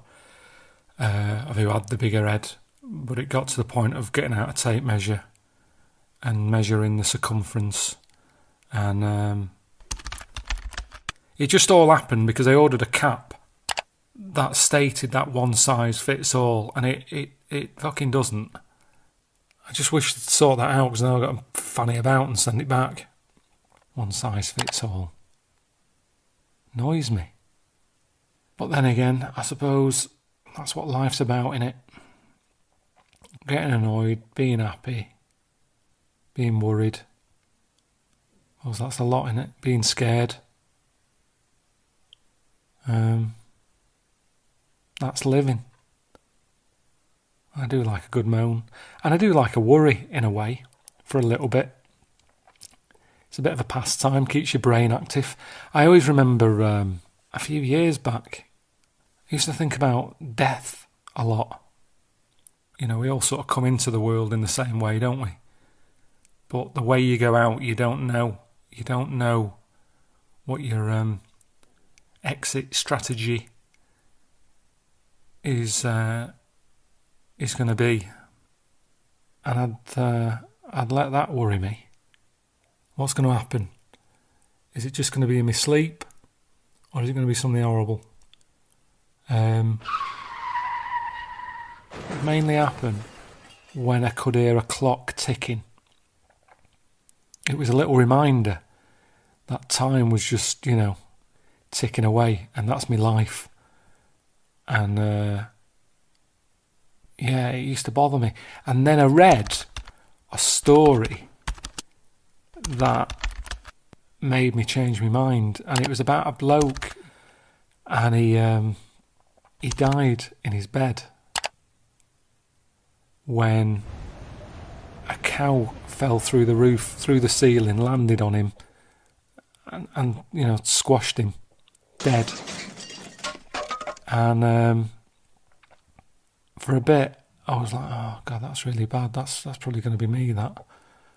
Have something horrible like that. But the more I thought about it, the more I thought it's not actually that bad. It's not like an illness that drags on and you're getting weaker and you're just miserable and you're sat there just waking up every day thinking, oh, I'm still here. How long is this going to go on? It just happened quick. And even to the point of, even if he heard that cow coming through the ceiling, I don't think he would have had any worry, because I bet his brain was telling him he was still asleep and it was a dream. Because why would a cow be coming through the ceiling? So it sort of made me realise that it's the people who are left behind who is more upsetting for, isn't it? I mean, it's the wife, isn't it, who has to deal with the upset of losing her husband, and on top of that, she's got like a hole in her roof that she's got to sort out. She's got to get a tile around. She's got to have the sort of loft rebuilt. Get a plasterer in to sort out the ceiling. There's a lot of hassle there. And even before all that, getting a cow out of the bedroom, because that would have been wandering around, wouldn't it? And that's not an easy task, shifting one of them, especially if it was upstairs. If it was upstairs in the bedroom, they don't go downstairs, do they? Cows. There's something about the legs. I think they can go upstairs, but they can't walk down. So all that hassle, he's no idea. He's gone by this point. She's got all this shit to deal with, and that's. It was after reading that story that I realised that it's pointless worrying about when and where you're going to die, because you'll never know. But all I did was I moved the worry. I've talked before about the worry hole, and you've got a space in your head that you've got to fill with worry. So I went from worrying about how I was going to die and where I was going to die to just worrying that Suzanne will die before me, which I wouldn't want. Because at the end of the day, death is more of a ball ache for the people who are left behind, which will definitely be the case for Suzanne, because she's got to try and find a coffin that will fit my big fat head in it. So that will serve her right for taking the piss. A little bit of karma. Right, I wanted to talk about UFOs today, and I haven't. I've sort of ping-ponged around a bit there. Maybe do it next time. Which I thought was a nice way to sort of chat about another mystery. The mystery of UFOs. I've sort of been watching quite a bit of footage on the internet of UFOs recently. I think it's just a good escape, innit? Everything's a bit sort of shit at the minute, isn't it?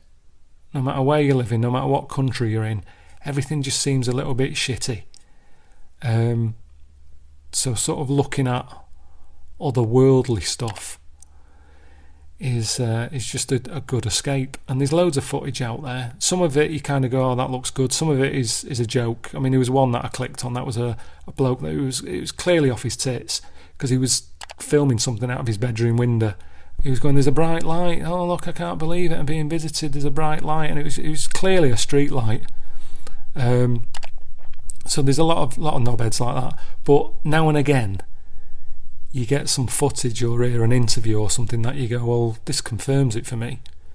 There's other stuff out there. And it was a bit of a chat that Joe Rogan was having. The Joe Rogan podcast. He was chatting to some commander who was flying about in a fighter jet, and he was whizzing about, enjoying himself. Turns his head and sees this UFO just floating about above the water. And he was like, what's that? And now this fella's seen loads of stuff. If there was new technology out there that we don't know about, he probably would know about it, but he saw this thing and he was like, I don't know what that is. And it started ping-ponging about all over the shop. He said it was shaped like a tic-tac, and it moved about like nothing he's ever seen move about before. It was like going left, right, up, down, and at high speed as well. It just didn't make sense to him. Right? They got some radar footage of it. I'll just show you that.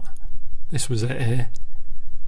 It was like moving along at high speed, and it was just turning at the same time, which is a bit odd. But who knows what it was. But I've had a theory for a while. Octopus. If you look at them, they look a bit alienish, don't they?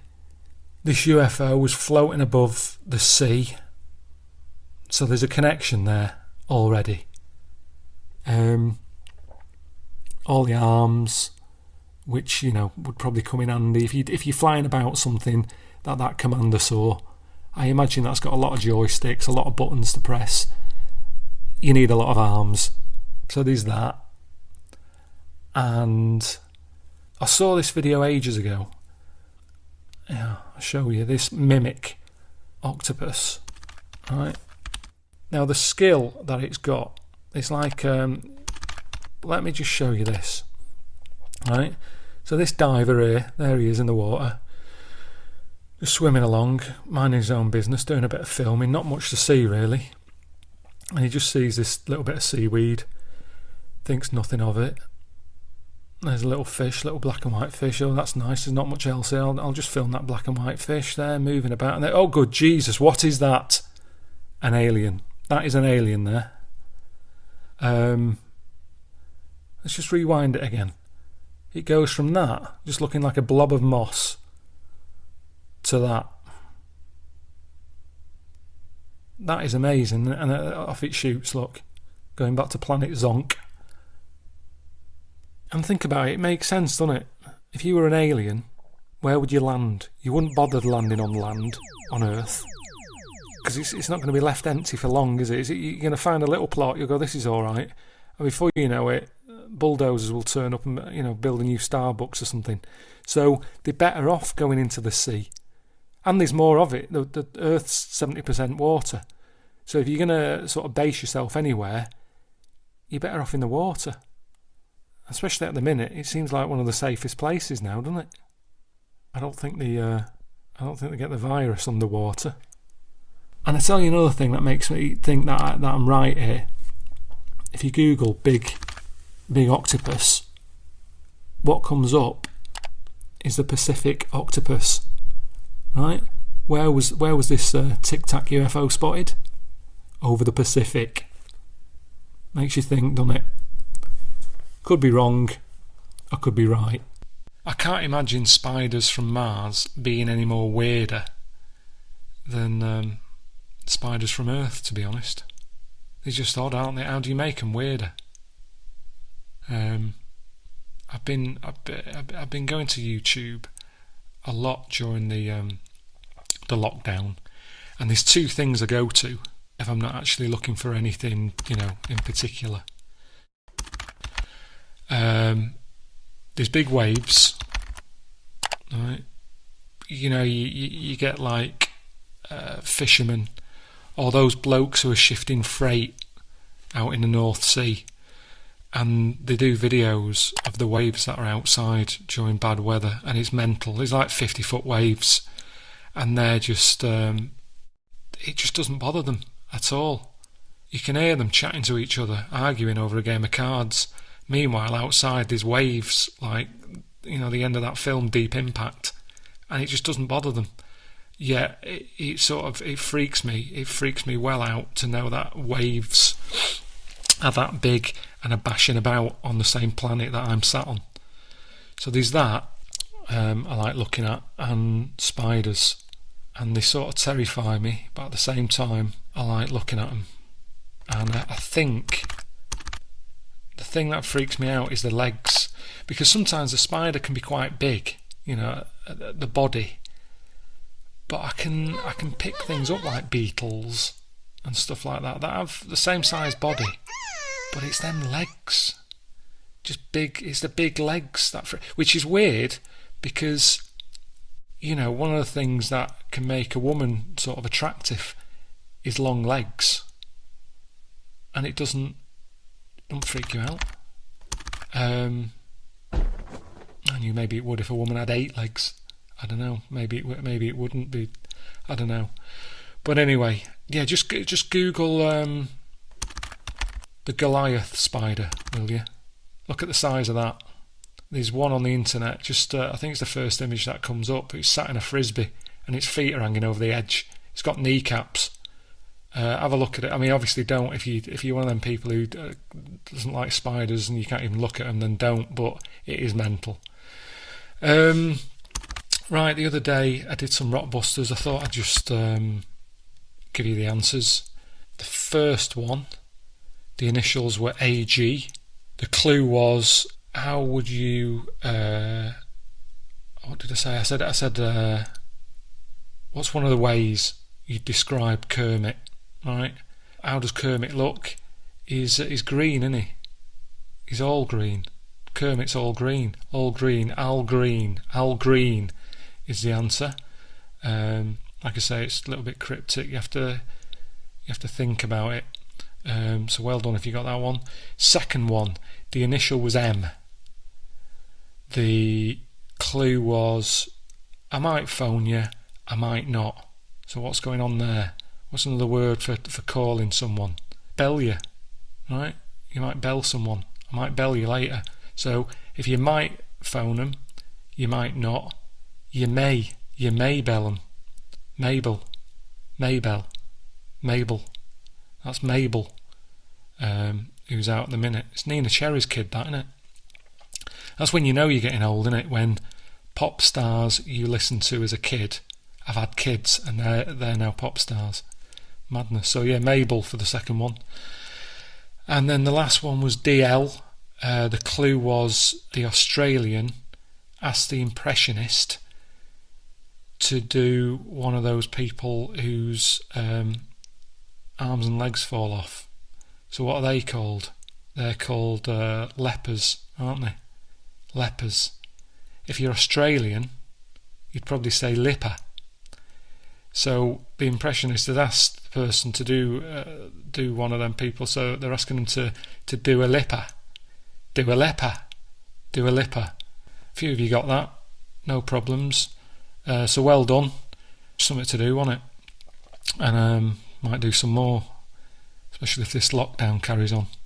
The big topics are like happiness, death, and the first one is marriage and sex and women and all of that. And you meet this guy in Nevada. His name's Vinny, and he's a pickup artist. I mean, he's not after long-term relationship. No. He's after, you know, that every night. But for me, that seems like a nightmare for me. I've never been like that. If you hadn't met Suzanne at that moment, and you had been like this bloke and needing advice about how to meet women, I'd rather not bother. No. It's too much effort.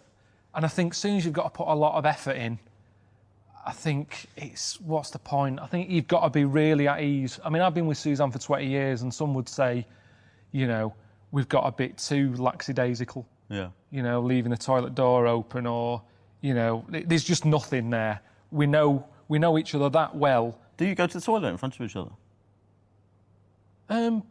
What I mean is, I don't say I'm going, do you want to come and watch? Right. But what I mean is, I don't bother locking the door and sort of wondering about noises and stuff. Okay.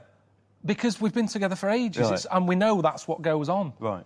I want to read out this bit. In the next page, where you're still talking about this guy, you say, don't get me wrong, the sex thing, it's all right, but I'm not a great believer in going at it all night. Get it done, go to sleep, it's not something you should drag out. I think everything needs to have an end, and if the end seems far away, I never watched Lost for the same reason. Sopranos box set, I really like it, but it's massive. You can have too much. So I'd say do it more often, but quicker. And whenever I go to bed, it's normally because I'm knackered. Do you know what I mean? Yeah.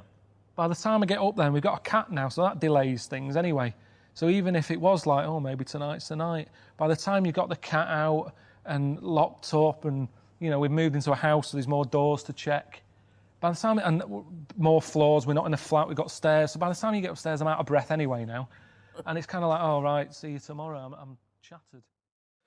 Why no kids? I just don't want, I don't want any kids. You shouldn't just do it for the sake of it, should you? Because that's, you know, that's not right, is it? You know, people always sort of say, oh, you'll regret not having them when you're older. But what about the other way around? What about if you regret having them? We're not sort of all cut out to be parents, are we? It's just not for me. And the thing is, I don't think my genes are that good. Do you know what I mean? If I was a doctor or something, or I had a really good brain, I'd think, well, those genes need to live on. But mine aren't that good. I mean, I'm in a right state at the moment. Got a bad leg, got a bad foot, bad back. My eyes are bad. I've got to get glasses now. Bald. Do you know what I mean? It's not I'm not a perfect model, really, for life to go on. I'm not that important. So I wouldn't want to wish this on anyone else. I think if I got an urge to have a kid, maybe I'd adopt. That's all right. I think that's the way around it. If I want a kid, there's loads of kids out there and that need looking after. I'd adopt one. That'd be that. And the good thing with that is, if he turns out to be a bit of a nutter, I can sort of say to people, oh, he's not mine. So in a way, I'm distancing myself from him anyway, which is quite good. So that's what I'd do. And he'd also have a name already, wouldn't he, when you adopt?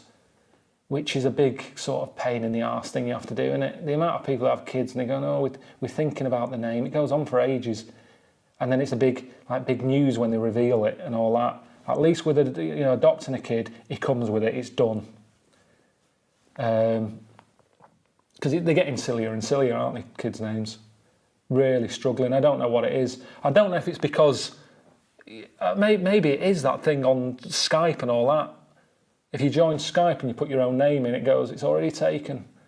Maybe people are getting more and more ridiculous just so the kid can have a Skype name that isn't taken. So he's just coming up with odd fruit names and stuff like that. They sound like Japanese cars, some of these sort of names people come up with. So I think adoption is the way forward if I wanted a kid. But I don't, so I'm not worrying about it. So that was me there, just crying.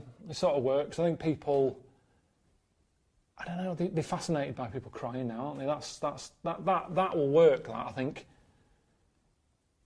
You can't watch any programme these days without seeing someone crying, can you?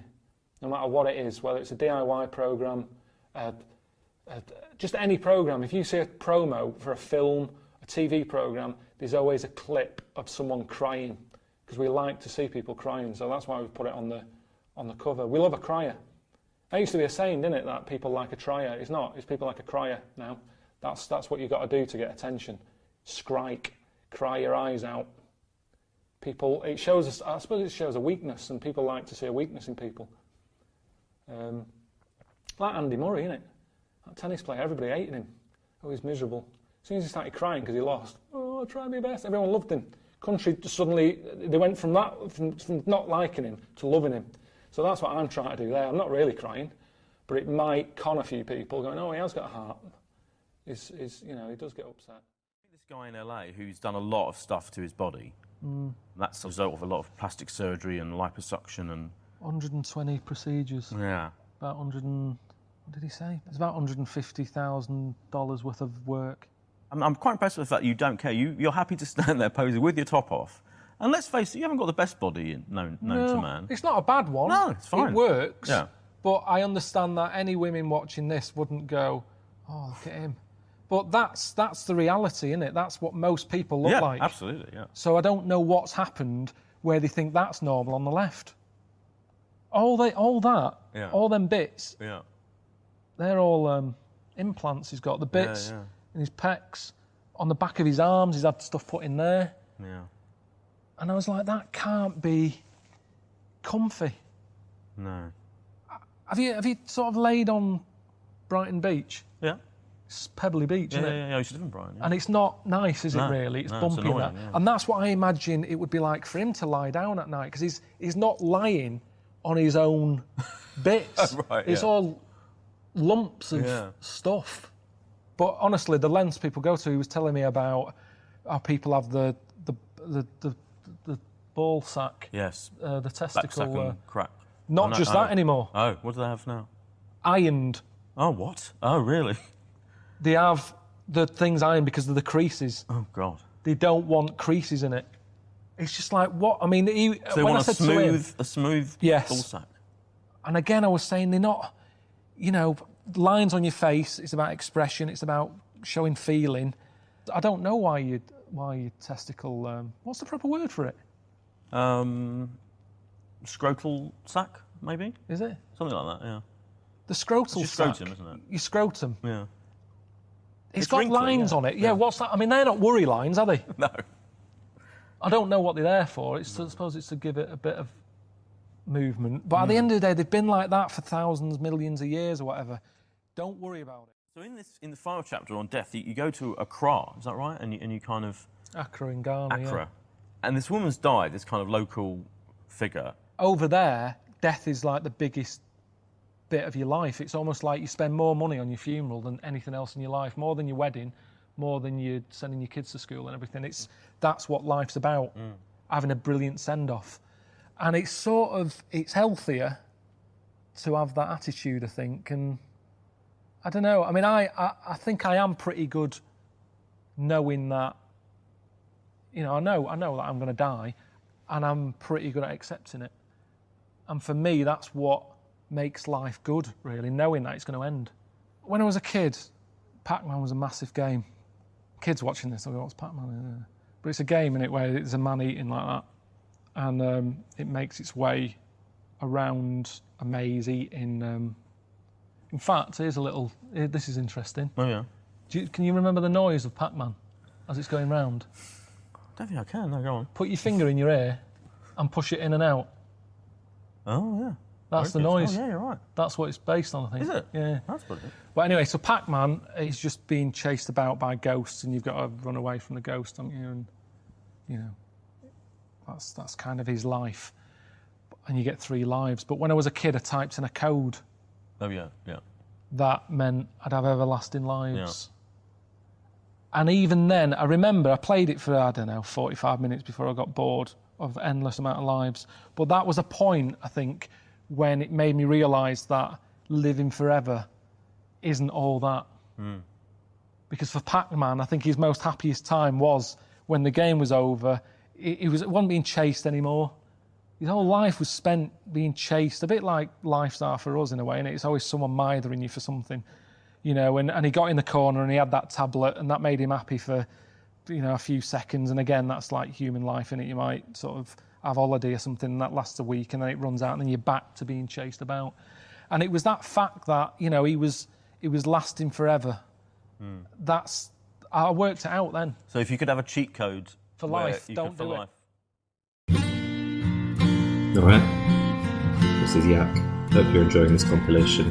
This is David Bowie's Starman. Halfway point of the compilation. Enjoy the second half. Cheers.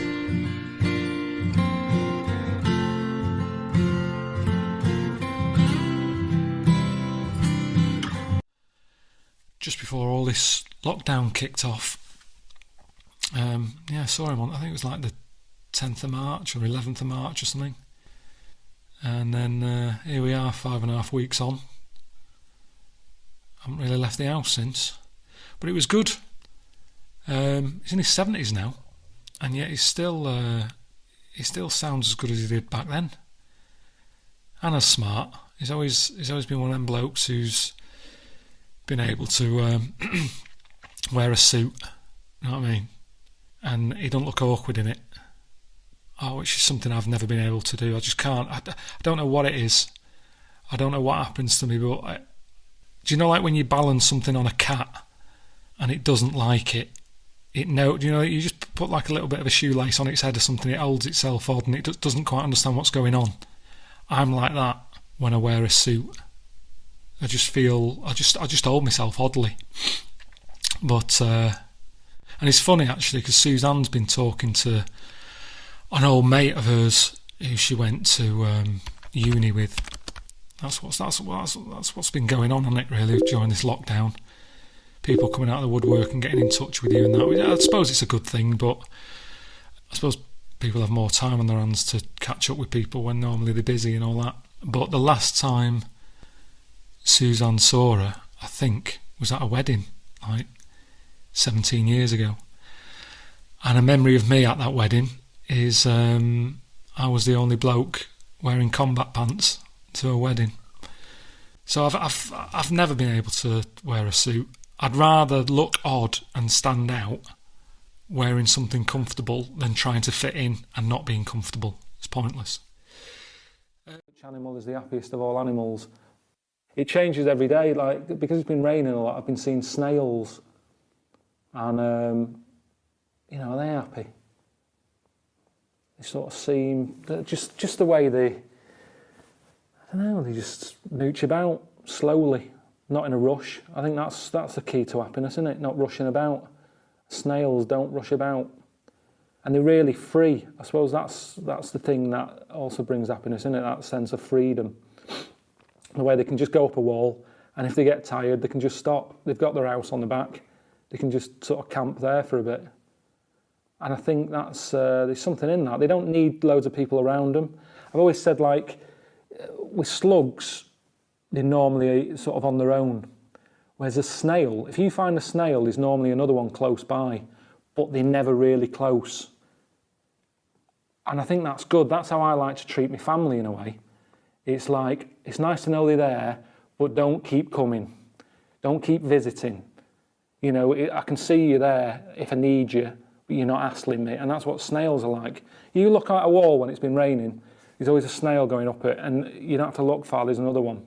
And it's like it's just there. If it needs a bit of help with something, they're there. So I'd say snails. I'll go for snails today. But the weird thing is, you ask me again on the 20th of June what my favourite animal is, or what the happiest animal is, I'll have a different answer. Do you know what he said to me the other day? This is unbelievable. This is one of the most stupid, incredible things I've ever heard.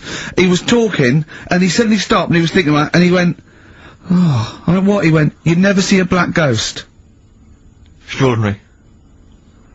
True though, isn't it? I've never seen a ghost, full stop. There are no ghosts. There aren't ghosts. No, I mean when you just see them in, like, magazines and that. Play a record! This is a bit of a bigger issue. We're always making more and more stuff, right, in the world. Big buildings, big planes, big boats and that.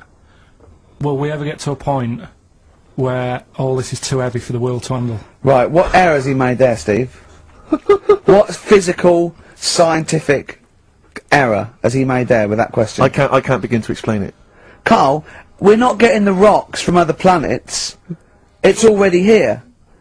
It's like having a big pile of books in a room and then moving them over to the other side of the room and build a thing going, oh, can the room take it? I'm building a lot of things out of these books. What about plastic? Where's that come from? Other chemicals that existed on the planet. Yeah. Do you see the point? Hang on a minute, though. What about a little tree? You plant that as an acorn, it grows, Rick. That's bigger. That's more stuff. Yeah. Don't listen to him, Karl. He's patronising you. What about acorns and that, though? Right. They grow from minerals and proteins already in our atmosphere or in our the mass of Earth. What about a cat, Karl? Right, you get it. It's a very tiny kitten, but it grows up and it's bigger. Karl, he's doing it on purpose. Elephants, they're very small to begin with, but they get bigger and bigger and bigger, and so they get heavier and heavier. Mind you, dinosaurs have gone. But Either a chimpanzee with a typewriter with an infinite amount of time, he would eventually, by definition, mathematically, type everything ever possible. Okay, or it's an infinite amount of chimps with typewriters, and one of them will type it first time. But already that's not right. You either need to have What do you mean? What? You mean employment laws? What do you mean it's not right? Let's hear him out, please. Okay. If it's one monkey, Yeah. with a typewriter that's got loads of ink in it and that, right? At least it knows what it's done in the past. It's not. Keep going! Cry. If you've got a load of monkeys, it's like if you have too many, what's that saying about too many chefs? Too many chimps spoil the soup. Right, well it's the same thing, it's like, well I didn't tell you to put salt in it, I was going to put salt in it, and it messes it up. Whereas if it's just one, they know what's gone on. So what I'm saying is... Honestly, leave him go. I can't be bothered, I want Steve. to hear, I want to hear the rest. This blows my mind. That he doesn't know what this does to me. It's a mathematical problem. I want to hear the rest. Well, it's just, I just don't think it will happen. What do you mean you don't think it'll happen? Infinity works it out for you, by definition. But not Shakespeare. Oh! Shut up, you idiot! Rick, do you know what he said to me? I said to him, I explained it to him, I said, God. you've got an infinite number of monkeys, infinite number of typewriters, they will type the complete works of Shakespeare. He said, have they read Shakespeare? You're an idiot! Play I record, said no. 'cause I'm not having this conversation. One prediction for the future, Karl, is from an academic study, what the world will be like in about 75 years from now. And a big prediction they're sort of sure of is that androgyny will rule. There'll be so little difference between men and women, apart from the biology, economically, socially. It won't matter who the biggest breadwinner is, that's already being phased out. If you're in a traditional heterosexual male-female couple, it'll be who stays home, who earns the most or whatever. It won't be governed by gender, and that's getting less and less anyway, as it is now. But soon you won't even need a female or a man in your life, you'll just need the egg or sperm. And you'll be able to have any coupling you want, or not. Thoughts, Karl? That isn't what I've heard. What were you heard? I heard So that. you read an academic study, Rick, but Yeah. let's find out what Karl's been reading. I heard we're all going to go ugly. Different point though, isn't it? That's a Completely different point. that. Not listening to a word Ricky said. No, it's just if we all sort of go ugly, that will sort the population He problem gets an out. extra syllable in the word ugly. Ugly. Ugly. Ugly. Yeah. So that just sorts the population out because people aren't sort of having it away left, right, and centre. Well, no, well then that doesn't sort of, what do you mean? Sorry, Rick, I don't understand what the hell he said there. Are you saying, because everyone's ugly, everyone won't want to have it away more with the ugly person? Yeah. Okay, I still don't. You seem to understand what he's talking about, Rick. I'm still But confused. what he thinks is that if we're all ugly, then we still have this strange paradigm of beauty that won't exist, so we won't fancy anyone as much. No, they'll still sort of fancy, because at the end of the day we're animals, aren't we? Yeah. So we'll still have it away, but Yeah. not as much as they'd like to do now, because it's all based on looks. Sorry, but what's this got to do What's with what this Ricky world said? like? Describe a typical town or country It's set to me. exactly right. Imagine London, you've still got the gherkin, you've still got the big wheel. Right. It's just everyone's ugly. Right, and they're doing all the same jobs, are they? Everyone's still, the world's got to carry on. What do they look like? What's ugly? Just imagine, like, haven't you ever seen anyone when you've just gone, look at that? Yeah. Right, well, like that. Yeah, but hold on. It's ugly by today's standards, is it? So I throw forward to 75 years, you'll go, oh, everyone's what we call ugly. But what's happened to society? What do they think of everyone? They won't suddenly go in, oh, isn't it annoying? We've got uglier. Because it's not No, like because a we strict... have got better looking, haven't we? If I look back now Yeah, at a school photo, yeah. you look at my class and you go, what was going on then? You can't tell the difference between some of the girls and the blokes. No, but that's not true. Because It is, honestly. You that's look at it fashion and you see nutrition, and I see that. Yeah, when Yeah. I see an old episode of Bullseye, I think Jesus. The men look like Right. rakes with no teeth and a moustache, and they're bald with their hair down like a paedophile. And he goes, "Now, how old are you?" And I'm like, 52. 50 goes, "I'm 22." He's like, what? Yeah, but that's more because of the sort of people that used to go on Bullseye. I mean, you know, Paul Exactly. Newman was never going to pop on Bullseye. No, exactly. You know, because he was And actually then- a plumber from, you know, Yeah, Essex. and then think of the people that he grew up with, Well- I mean, some of them live in holes now. Yeah. So, you know, I don't think the class of Pilkey 1982 doesn't really count. When he said, we've got better looking, I thought he was going to talk about cavemen, not his school photo. I mean, what happened there? There's been no evolution in that time. What are you talking about, Karl? We've got better looking now, haven't we? I wonder if he's confused it with the paradigms of of beauty have changed, haven't they? So in the 50s, Marilyn Monroe was considered, you know, very desirable, whereas that body shape on women, Yeah, more that's recently what I said, it's has fashion. become less, you know, there's Yeah. lots of skinny women are seen as a paradigm of beauty. But, so that has maybe changed. But we will change. Yeah, we'll Probably not in change. There's little 75 things. years. I mentioned before about your little finger. There'll come a time when that'll go. I've watched it. I've kept an eye on what my little finger's doing. Sometimes it does nothing. It never helps out. All the others are grabbing hold of stuff. That one just sort of sits there watching. So you could get rid of that, and I think that will go in evolution. Think of the books he could have read when he was doing that, when he was monitoring his little finger. I've been watching my little finger. But again, it's what you mean. Like 75 years is nothing. The only thing that changes in 75 years is trend, fashion, economics. The gene pool doesn't change unless there's been some sort of really weird mutation due to an external force. That I don't know. For things of science fiction where we all accidentally drank plutonium and got 3 eyes and 1 leg. It doesn't happen that fast. I've told you before, if you shaved a caveman, he's basically us. He's basically us. Well, he's basically Karl. Yeah. But, you know, the little finger will be, let me tell you, millions of years. I think what's more interesting about the future, Karl, is the fact that technology integrated with humans will be fascinating. So, for instance, they're talking, you know, about the fact that in the future we may even be able to have chips in our head that allow us to access the internet, or an equivalent of it, directly, mentally. So imagine that. To say, not French fries. But hang on though, at what point are we us then? Yeah, this is good. Go on.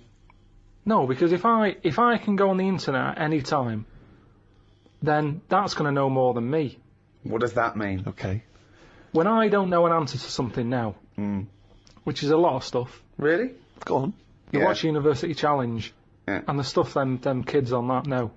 I was just thinking, where have they stored that? Where's that gone in their head? How have they left that somewhere, and it's just sat there waiting to be used? For me, if something doesn't get used within a time period, that's it. But again, it's forgotten about. Okay, that's application and training and all that. I think But that, basically, you've got about the same hardware I as haven't. those people. Honest to God, I haven't.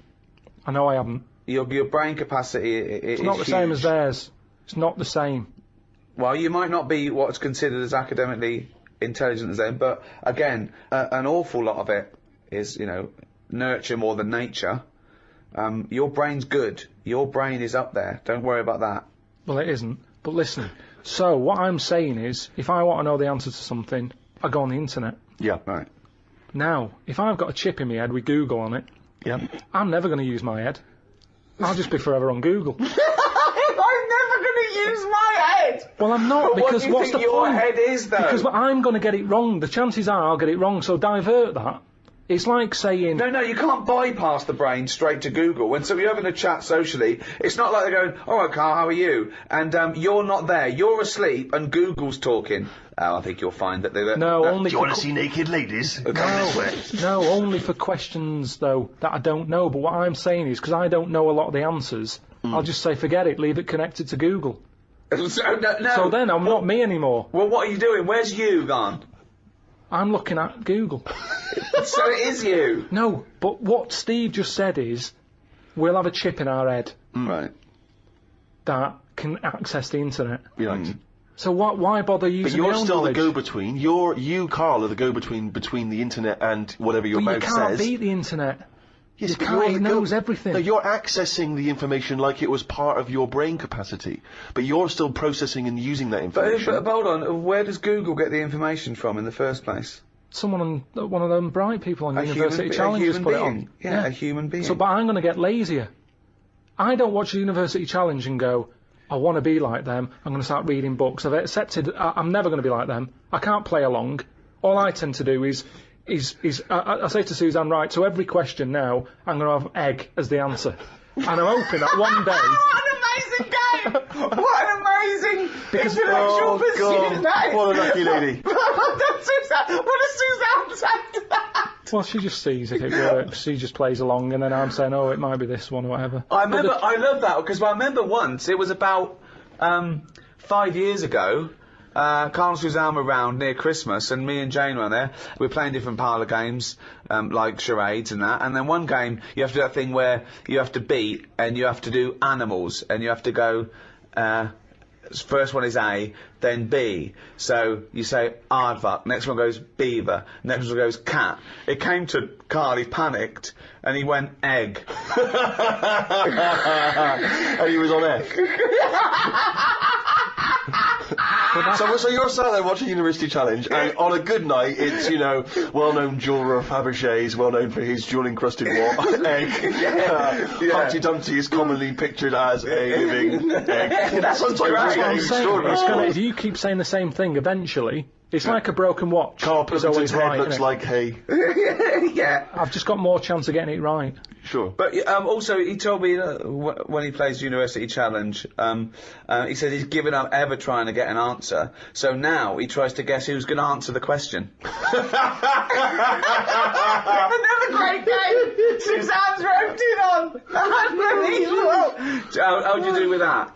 That's not. I'm normally alright on that. Normally, all right. There's got to be something else. There's watch. another evolution thing though. When you watch brainy people on that, or wearing glasses, Yeah.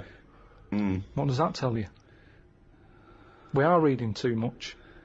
We're wearing the eyes out. And that you can't argue with that.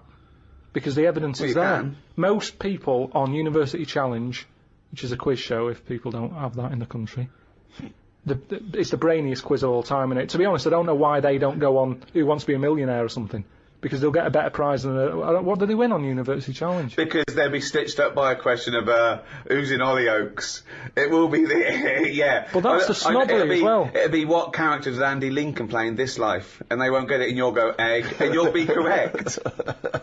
But that's the thing, isn't it? This snobbery on like braininess. The way that if you're a specialist in I don't know what something. Well, no, don't help him. Go on, finish. You've started a conversation. You're halfway through a sentence. You've got a point. You can't bail out now. Okay.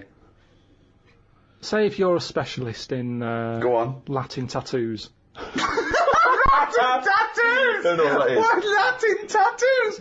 I didn't know you wanted something so specific. So that's a tattoo you have on your arm with Cogito ergo sum underneath, or is it a Just tattoo? any sort of. Well, it's the only reason Latin's still alive, isn't it? Right. Right. Tattooists. So you go on Mastermind, Yeah. and people will go, "Oh, he's clever, isn't he?" You got 40 correct in 60 seconds. Yeah.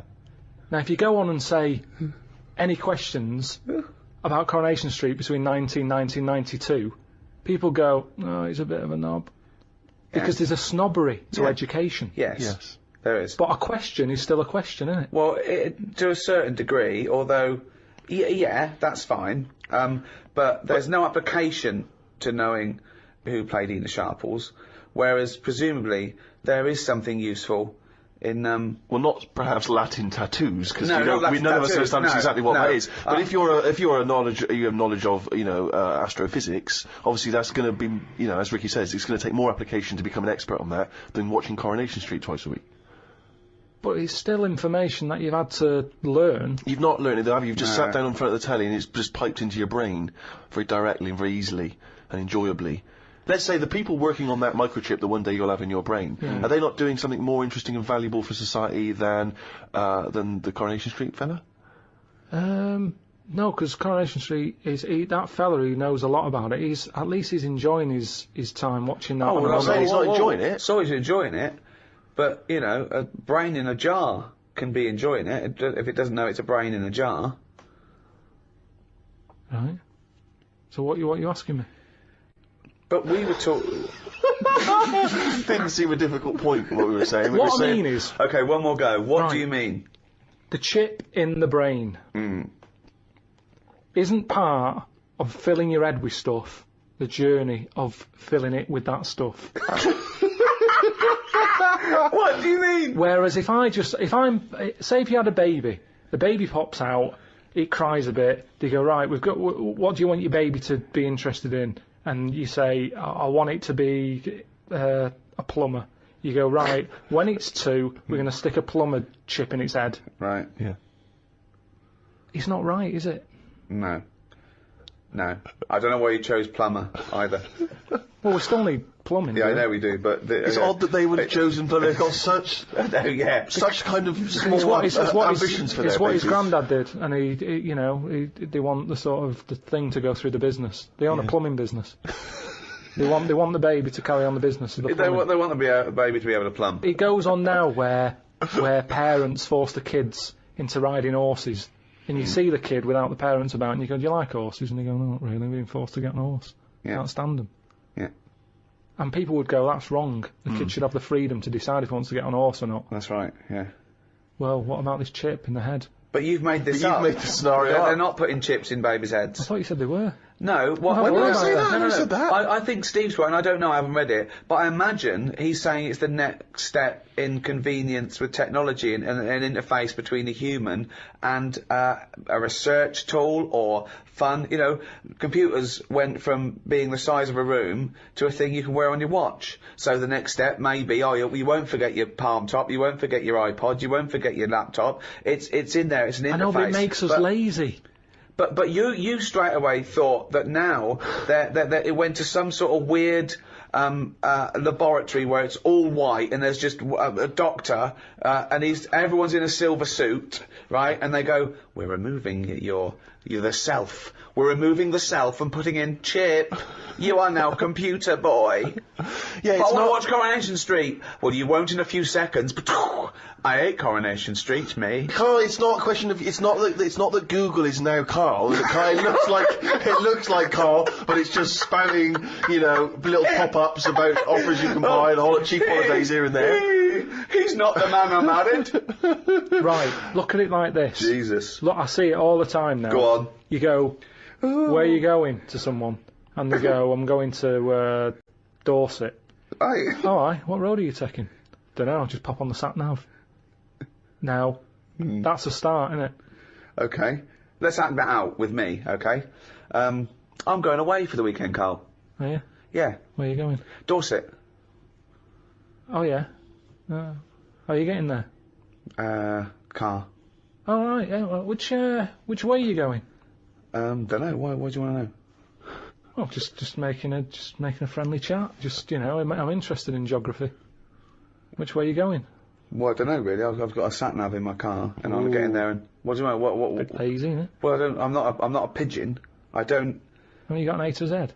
Well, yeah, but it's on a computer the A to Z. What's the difference between looking at an A to Z and? A bit lazy, though. Not really. No. Why? Why is it any different that I've got it computerized so I can go along? The A to Z's a bit dangerous, isn't it? It's a bit. Don't have to go to A to Z when you're driving along. Clive, who are you talking to? Because we need to hit the road. We need to get going. Well, it's this fucking idiot who wants to know what road I'm taking, which is a fucking boring thing to ask anyway. Sorry, who is this twat? Because we really got to get going. He's a fucking dickhead. I think he's an A to Z salesman by the time. I mean, just tell him we're using the sat nav because it's the we quickest, most efficient way to do it. It's the quickest, most efficient way of doing it. No, but look what's happened. Who the fuck are you? Would Columbus found America if he'd had a sat nav? Yes! No, he He'd have wouldn't. put in America and he would have taken him He wouldn't. He only found it because he got lost. Now, if everybody just Hold goes... on. How would an undiscovered country be on a sat nav? No. Go on. But I just What's mean... the difference between the sat nav and the map in that regard? Because I've found some lovely little cafes on roads I've never been on. Instantly gone from finding a continent to a little cafe. I love that. Little greasy I am off to discover the unknown world. Where are you going? Well, I don't know yet. It's the unknown world. What are you taking? Just a boat. All lazy swim, you cunt. I love the fact that he's so Luddite now, he's annoyed at the sat-nav. I mean, you'd have probably given Columbus a hard time. Oh, got a compass. Don't you know where north is, you twat? I just think there's something in being lost. I never feel lost. I just think, I've had a diversion. Because you find new things. I'm forever going down... Suzanne's asking the French peasant where I just think, Columbus... Alright, what's the most interesting thing you found when lost? Like I say, I found a shop that was like a fancy dress shop. Amazing. Do you need fancy dress stuff? Dressed You up never as go Columbus, out. went and bought a sat-nav, went to Dorset for the weekend. You never go out. Why do you need a fancy dress shop? That sounds like the one thing you would hate is fancy dress. Yeah, but I like looking at they have like a space helmet in there. Right, so you found a fancy dress shop. Where were you supposed to be going that you had time to get sidetracked and go in I think I was going to a meeting. We'll just cut it. Amazing, that's the last time! You don't want to get lost. You don't want to get lost, No, do because you? I always give myself loads of time because I get lost a lot. I always give myself. Get a sat-nav. No, I'm just saying that's how you find little treats along the way. And next time you pass it, or next time someone says, "Do you know where the fancy dress shop is?" You can go, "Yeah, I do." You go, I have no idea because I was lost. I didn't know where it was. No, but normally I Oh, learn. I'm not going to tell you, lazy cunt. Haven't you got an AZ? Oh, that's harsh. Yeah, find it yourself, you lazy twat. Well, I might get lost. Good. You might find another one. It just goes back to the chip thing in the head. I think you've got to learn along the way. We can't get lazy. We can't have chips in the head, knowing how to plumb. That's what it's all about, isn't it? And making mistakes.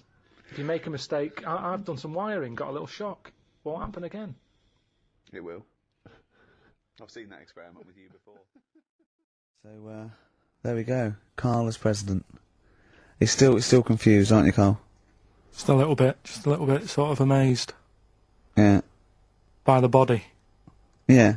You're Just in awe the- of it, aren't you? Just the way. I'm amazed how two people can buy a baby on the internet for £3,000 and not realise it's a chimp till it goes to school. No, but seriously, what we're talking about there during Elbow and Fallen Angel, we were talking about that I think Yeah. if you're locked up, well, not locked up in a room, you've got a normal life, except there's no women in it, Yeah. right? But how would that happen? What would this point of reference be? How would you bring Right, up hang a on a minute, person can I just ask you and something, totally... though? Go on. How can infinite monkeys and a typewriter? Right, again, I've told you before, right? That is not... You don't actually have to test that model. It's basically a model for that explains the nature of infinity. Okay? Yeah, but I've told you before. It works because of the definition of infinity.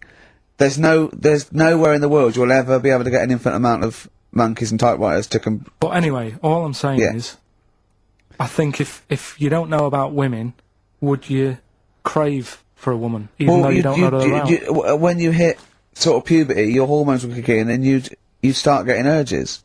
But for what? If you don't know about it? You don't have to know about it. If you grew up and you started feeling hunger, you wouldn't go, I wonder what that is. You'd go, get me a sandwich, I'm starving. It's different though, it's different. But I'm not, but we're not it's saying weird. it's all hardwired or people can't change their natural state. We do it all the time. We fight nature all the time with conditioning. Body's weird, isn't it? Yeah, well that's that one. I'll tick that. It's weird, isn't it? No, I'll the body is. There was something. Yeah. Did you read that thing the other week about? Man with two penises? No. We don't need that. We don't need that. Lawyer who got in office realised he was actually an orangutan and they just shaved him and put a suit on him from Hugo Boss. And the funny thing is, he won the case and the judge said, well, don't send him back to jungle. Let him set off on his own. Bodge it, wibble and podge. You'd make the best judge in the world. No, there was a fella. Here's a banana. Hang on.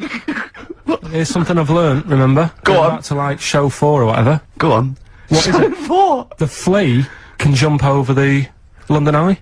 No, it can jump the equivalent of if it was a 6-foot man. It can jump about 6 inches high. A flea cannot jump over the London Eye. Yes, it can. Yeah, it can. And Tell your kids that. remember. A flea can jump over the London Eye. And an ant can lift 3 Volvos. we all changed. Karl used to have hair. Yeah, but you by your own admission had it for long. You didn't have it hair for long, did you? You No, started it going wasn't. bald It pretty wasn't. early on. Didn't want to hang around my hair. It was never. I've told you, it didn't feel needed, so it went. I never did anything with it. It was hair of a Chinaman, wasn't it? Even the hairdresser said. He said, Yeah. you can do nothing with this. So what do you mean? He said, it's just too. It looks all limsy. Limsy! Sorry, was that's a... Limp or flimsy, I reckon. Well, no, that Limsy is a Chinaman that gave his name to the limp hair of the Chinese. So you race. think your hair bailed on you because it was not getting treated well enough? I think that's true. I think that's Right. how it works. But yeah, I know what you mean. I sort of think about if I've changed and that, but I don't think I have that much. I still have the same sort of thoughts. I like olives now, which I didn't like probably 3 years ago. Right. Wow. But you can, if you eat 4 in a row, you get a taste for them. And I thought, go on, then I'll have 5. And I thought, yeah, they're all right. These. So that's different. But other than that, I mean, So what were your dreams and ambitions when you were young? Didn't have any. Right. It was kind of 5 years old. What do you want to be? What was your thoughts for the future? I didn't worry. At 5 years old, you're not worrying about work and that. 10. What's your hopes and fears of all these years? I met in thee tonight. I wasn't worrying about work till about 13, 14. Just thinking, right, you know, people who are new had left school. They weren't getting work. I was thinking, I don't want to be like that. That's when I did boxing. You know, I could have gone down that route. Got into boxing, didn't I? How many fights do you have? Don't know, about 3 or 4. How long is it? When does brain damage kick in? I guess it can. I guess it can happen almost instantly. I mean, that must be. Must have been part of it. Were you really? Did you really get a bad beating on one of those fights? Yeah, Leroy gave us a right good clackering. Clackering. Yeah, the thing is, your jab was a bit limsy, but Leroy's was clackering. Then there was the dancing. I don't remember this. What, breakdancing? Well, I did that. I did a bit of body popping. Yeah. But did you ever really think that you might do this in the future? You never know, do you? But did you, at the time, do you remember thinking, I wouldn't mind doing this professionally? I must have thought that for me to go, well, let's try and join, you know, Twiggy's dance club and all that. And my mum and dad always sort of, you know, if you want to give it a go, give it a go. With the boxing, you know, my dad was saying, right, I'll get you the proper shoes and that. And my mum was like, don't bother getting him them yet. Let's see if he sticks at it for like 4 months, because they were about 30 quid for the shoes. Let him carry on in my furry slippers. Then with the dancing, it was the same thing. I said, I need some leg warmers and that. And these tights are just as good. Come on. No, pop on your hands tights. My dad gave me like he cut like the sleeves off a shirt. Amazing. And that were your leg warmers. Yeah. Amazing. But it's funny, when you're a kid, it don't bother you. But surely cut them off a jumper. No, I don't know why. I know it looked daft. I had cuffs on leg warmers. That's amazing! But when you're a kid, What did they you think roll that them up. twig is? It must have looked like Lancelot and Bowen doing a handstand. But then, you know, that didn't last long, and then my dad, you know, I was getting older now, and he's like... Dad needed his shirt back for a wedding. Yeah, as long as he didn't take his jacket off, it was fine. Dad, I'm losing my hat, I need a hat. Dad, I don't need a bloody hat. Pop my pants on, Fed. But then, you've got to make sure you try and get a job, and school was sort of saying... So 15 now. But hang on, why did you stop going down Twiggies? Well, it was shut, wasn't it? Amazing. Oh, it closed down? It closed down. It had a load of toilet rolls in there. It'd been turned into like a storage unit. I've never really had like a dream. I've just bumbled along. Because, like I've said, it's that thing of Clackered, sort of... bumbled, limsy. It's like, call my fucking bluff. There's no point sort of wishing for too much, because if you don't get it, you'll be fed up. So it's better just to sort of go, well, let's see what's around the corner. This is what I've said to you about a sat-nav system. Right. It's the same thing. Yeah, sure, have the sat-nav, type in where you want to go, and it'll take you straight there. But what I say is, use the back streets. Have a look around, turn off, don't go straight ahead, turn right. The little dead ends. Yeah, have a look. where you might get mugged. Have a look. Don't go down the dead ends. Why not? You've got a reverse There's mechanism. nothing there. Dead end. No, but have a look. Well, there's nothing there. It's dead end. Well, what's the road doing there then? Well, it's a dead end. Yeah, but there must be something down there. There's nothing. It's dead. It's just ends. Just a wall. Right, so it's not a problem. Reverse. Well, don't go down in the first place if you know it's a dead end. Don't tell people to go down a dead end. They've got to reverse out. Difficult.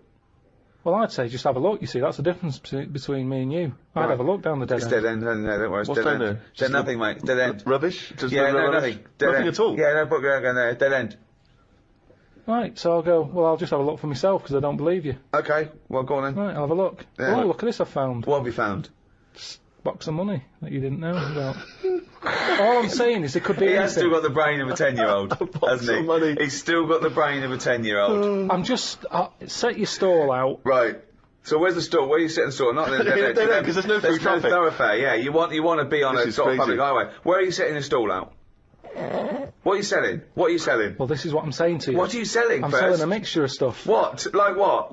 All sorts. What have you bought it with? A bag of money you found in the dead end? Leg warmers. So you got new leg warmers with do you want cufflinks for them? What? Do you want cufflinks for them leg warmers? Well, no. Why would I do that? Well, you got to fucking look smart, ain't you? You cunt. So you're selling, what are you selling? So you set your stall out. Yeah. Right. Now, Yes. isn't it dangerous to sell all the same product in that shop? Right. Okay, I don't know what you're talking where's about. the analogy going? This is Yeah. a metaphor. I think it's a metaphor. Yeah. Or simile. It's a What, simile. what are you selling? What are you selling first? Bang. Two, hang on. three, four. No, but Quick, this is it's what The I'm saying Apprentice. to you. This What is what I'm saying Go to on. you, though. I Right. just said to you, Yeah. well, Yeah. I don't know what you wanted to do. You haven't told me. But Right. I'm Do you want me saying, to tell you what I wanted to do when I wanted to be... Well, at 5 years old, I wanted to own a sweet shop until my mum said, you know, you got to buy the sweets first. Right. From 10, I wanted to be like a scientist. 15, a vet kicked in. But at Carry some on. point you jettisoned all of that to try and pursue a pop career. 20, I wanted to be a pop star. 25, I thought I'd better get a job. well, At 30, I did. me saying turn off the main road and do a right Yes. is saying just have a look around in the same way that if you go into a It was shop... a metaphor, wasn't it? Yeah, Right. it was, yeah. Yeah.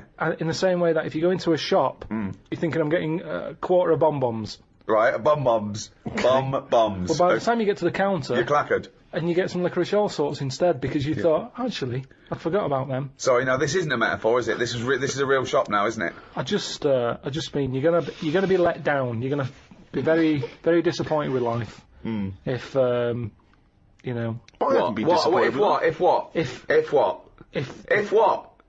the thing you're aiming for Yeah. doesn't happen. But what if it does happen?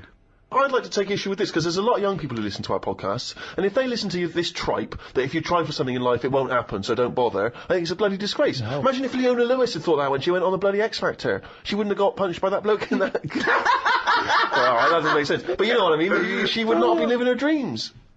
Yeah, but we don't know what Leona wanted to do. She might She have had a wanted to be a backup singer, plan. that's why she's done it! She might have had a backup plan. Yeah, but she fulfilled the main ambition, which was to sing, that's why she went on the show.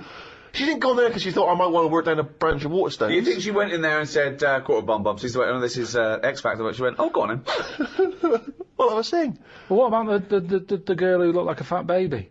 She went on there with a dream. It's not going to happen.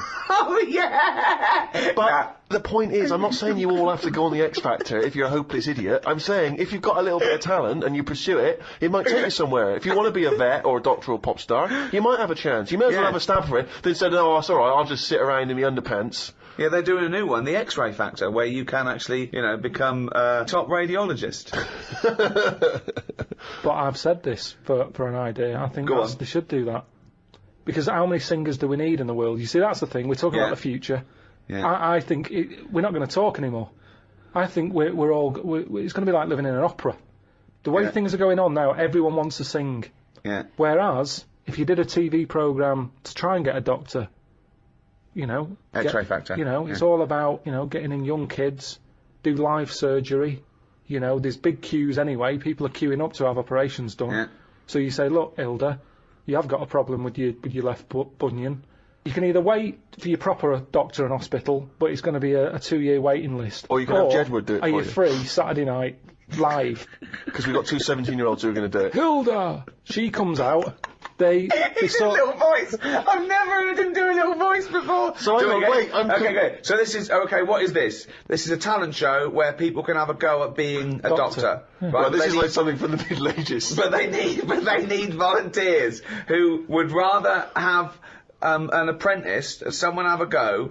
Well, it's not even an apprentice, it's someone No. with no training at all. Yeah. They learn how to do major operations in a week. But no, not major ones. That's for the final. You do a heart, Oh, of course, you yeah, do a you've got to heart build up to that, transplant, sure. But you're A building heart up. transplant for the final. That's So anyway, amazing. so it's Hilda, and Hilda's not the person, she's not operating, she's just the person who needs a No, bunion removed. she's the foot problem. Yeah. So she comes in, they have a quick chat Have with a her. chat with her. How's your life been? Bit of Coldplay under her. She's Yeah. going, oh, it's terrible. I can hardly walk and all that. And they go, right. Here's a fowl who looks like a baby. And then And you think this is a good, you don't see any problems with this so far? You've not identified any concerns yet? if it means you get younger people into other jobs other than singing, I agree with you. I think it's crazy that everyone now just wants to be famous, a singer or something, and we don't need them. They're just contriving it. I'm sick All they're of doing singers. is knocking the last one off the top number one spot. It's just a factory. But I'm not talking about everyone should try and be a singer, am I? What I'm saying is, sometimes you're allowed to pursue your dreams, and they might be, you may fulfil those dreams. Yeah, There's nothing Steve, wrong with that. Steve. It may be that you want to operate on a woman called Hilda or a bunion. Steve. Pursue that Go dream. on. But according to your negative views, we shouldn't even try and do that either. what Go I'm on. saying is, Go on. What's he saying? Leona was an example. I'm not saying everyone should try and be like Leona. No, but Listen to his point, Stephen, because he's got a very good point coming up. Here it now. comes. This is it. Okay. He hasn't said a normal word yet, but he's going to say some now, and they're all going to be profound. people's dreams aren't their own dreams. Oh, hold on. What do you mean by that? Okay, keep going. No, keep going. Keep going. No. He'll explain. You don't need to ask any questions. He'll explain. Because they think they know what they want because they see it on the telly. They see, someone singing a song and they go, I want to do that. So all I'm saying is, change the dreams. Change the dreams. Yeah. Surgery. They're watching that. They're seeing Hilda happy with a better foot.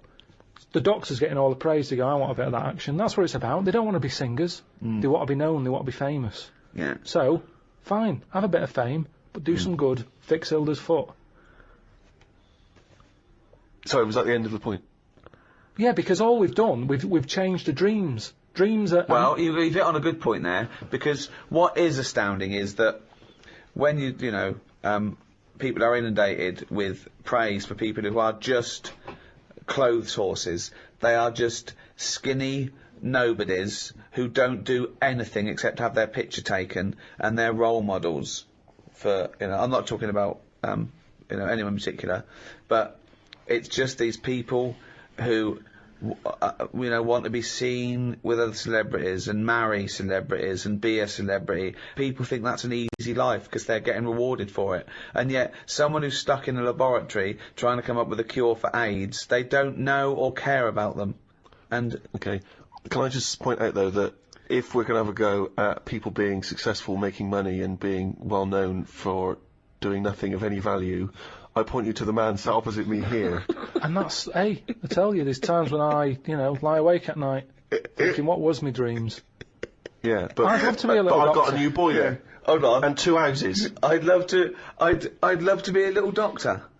Yeah, I mean, it's past me now. There's no way I can go back. Well, But it would have been you're brilliant. wrong. Karl Pilkington! Hilda!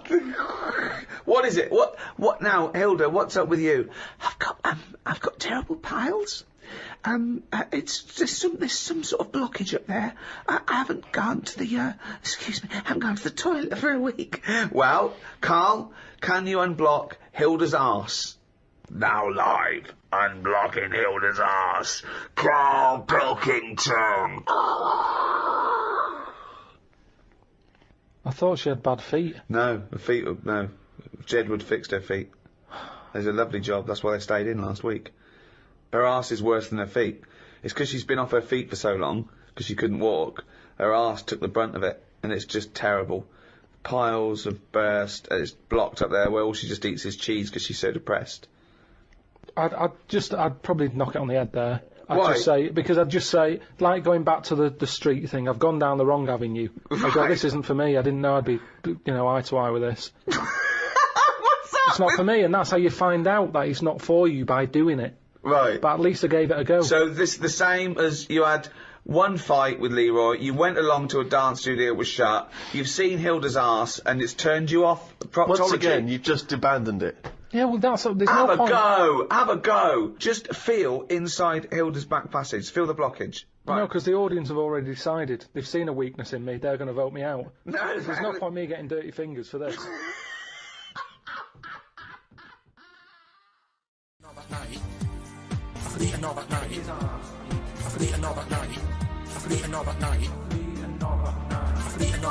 Alright. This is Yak. Just want to ask if you've got any ideas about future compilations, then please let me know. youtube.com/yak. Hope you're enjoying this. Cheers.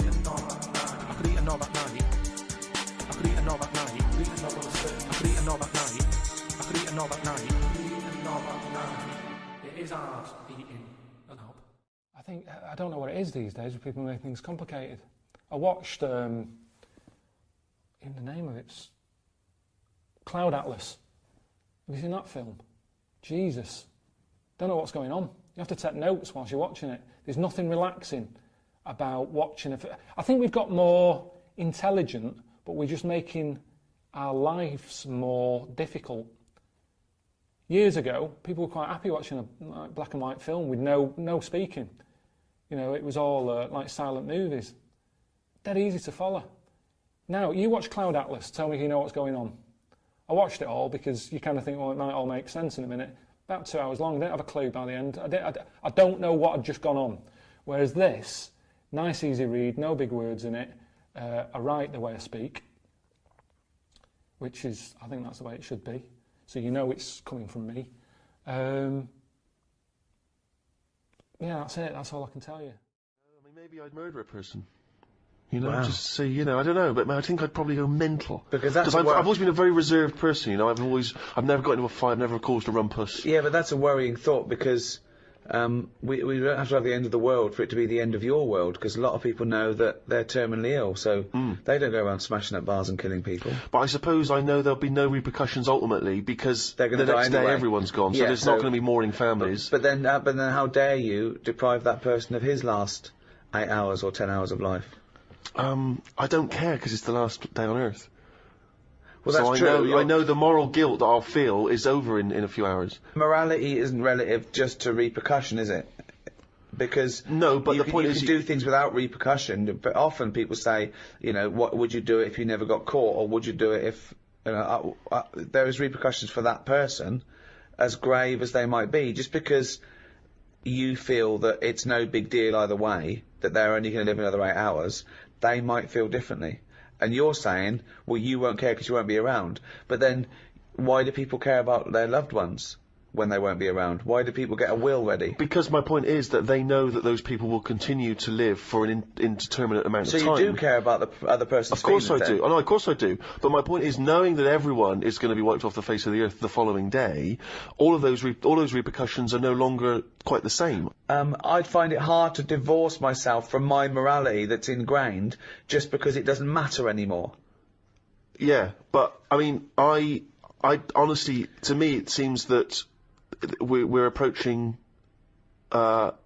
just the end of all things, and so I'm saying that there's something about the fact that we're all going to end that somehow seems very liberating. What would you do?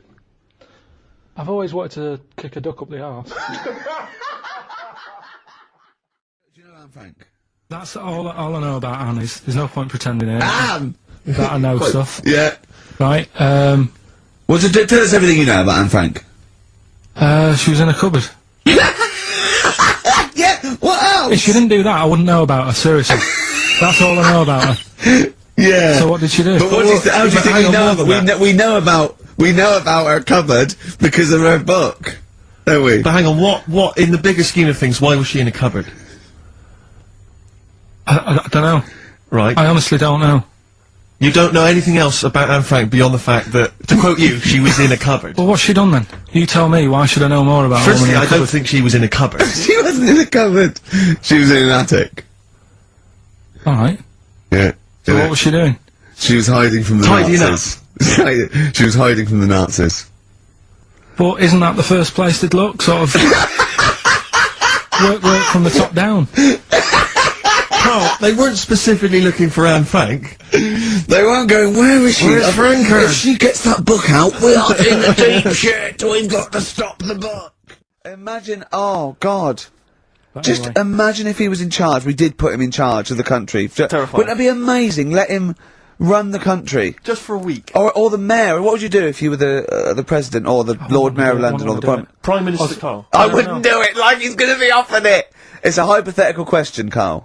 No, but Suzanne was, alright, my missus, if you're a new listener. You keep her, sure. Yeah, help her. She was watching the news, trying to follow some heavy stuff. And I'm like, The weather? What? Do you know what I mean? That? I just was like bored and I was reading about that mouse that had an ear on its back and stuff like that. So she said, well, you take notice of this. She'll be, you know what Ricky and Steve are like. They try to teach you stuff and you don't even want to learn. So to try and get me interested in it, she was like saying, what would you do if you're president and stuff? Yeah. And I can't be doing with any of it. What did you come up with? You must What would have. your slogan be? What did you come up with? Did you come up with anything? I had a little, the design of it, right? I said I'd have like red and blue, to sort of, do you know what I mean? Both sort of major sides into one. Yeah, Taking the best out of Well, both. that's broken the back of it. That's a pretty good manifesto so far. Anything else? What's on the second page? I had like KP looks after me. That would be the badges, would it? Yeah. That's good. I'm a KP nut. Yeah. Um, KP looks that's- after me. Yeah, brilliant. That's about as far as I went with it. What would you do? What about, policies, transport, crime, just law and order? Yeah, what would you do with crime? What would your initial approach be? Would you introduce guns? Should police carry guns? Nah. No. Yeah. Would I have to worry about that? Okay. you're No, the Prime good point. Minister. Good point. No, what I'm saying is that, Tony Blair isn't sorting everything out, is he? No, but he has a say in most things. Does he? Well, go on then. What are the problems at the moment that need sorting out? Well, generally, what's the best way to combat? Would you bolster up the prison system? Would you introduce more community service? Would you put more bodies on the beat? would you go harsher for say I don't know drugs? Would you go harsher or less harsh? There's pros and cons to Higher both, or isn't it? Because of course you can't see to condone it, but some people, you don't want to go through the court system and cost taxpayers thousands of pounds of money for someone, I don't know, the difference between smoking a spliff and dealing crack. Do you know what I mean? You have to all these things. Have I lost you? Yeah, I'd just think about it for a bit. Do you know what I mean? Brilliant. You'd think about it for a bit. Yeah. Yeah. Probably ask Suzanne.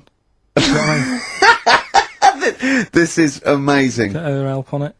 Yeah. Now, what about the foreign situation? Would you have supported Bush in his war on terrorism? You're aware of this war that we had recently? Yeah. Sure.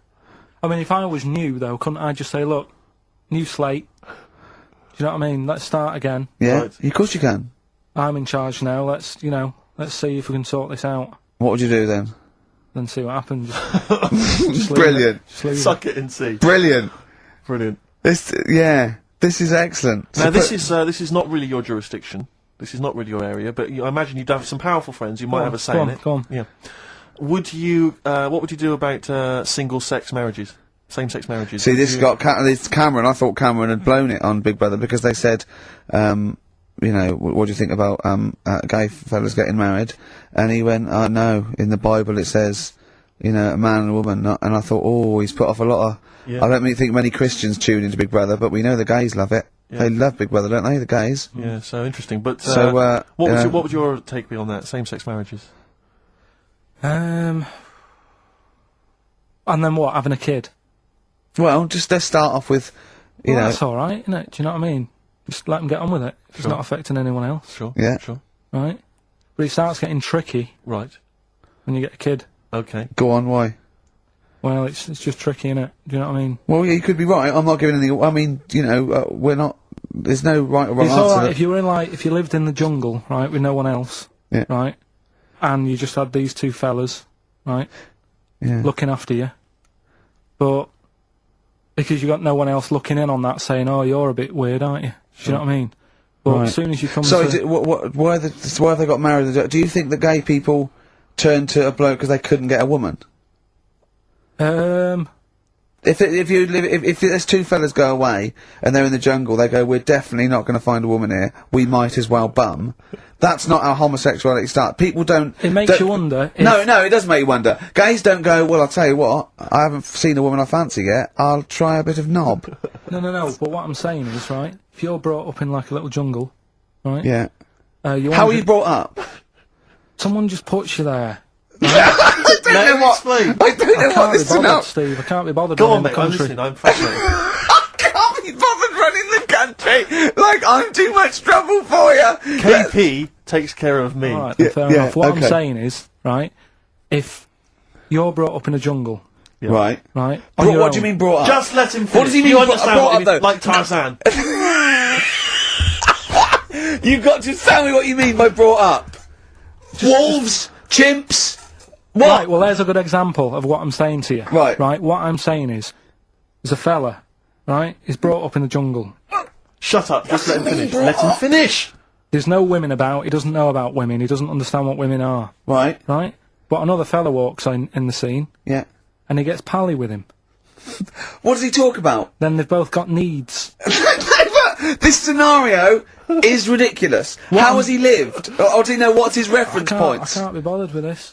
Honestly, Saturday should be, day off and that, not worrying me about problems.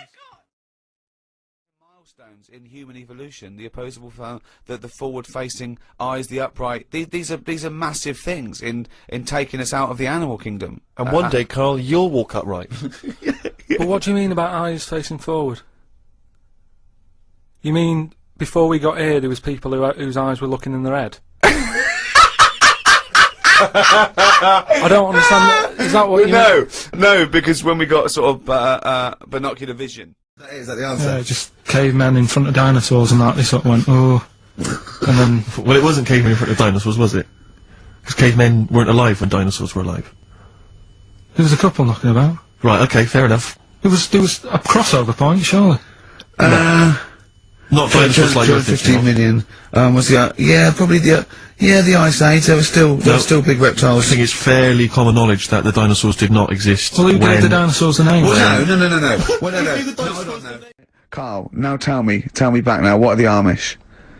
They're just people who sort of live like in the olden times. So to them, they're sort of in about 1842 or something. So they're getting old papers and that. They haven't caught up to. No.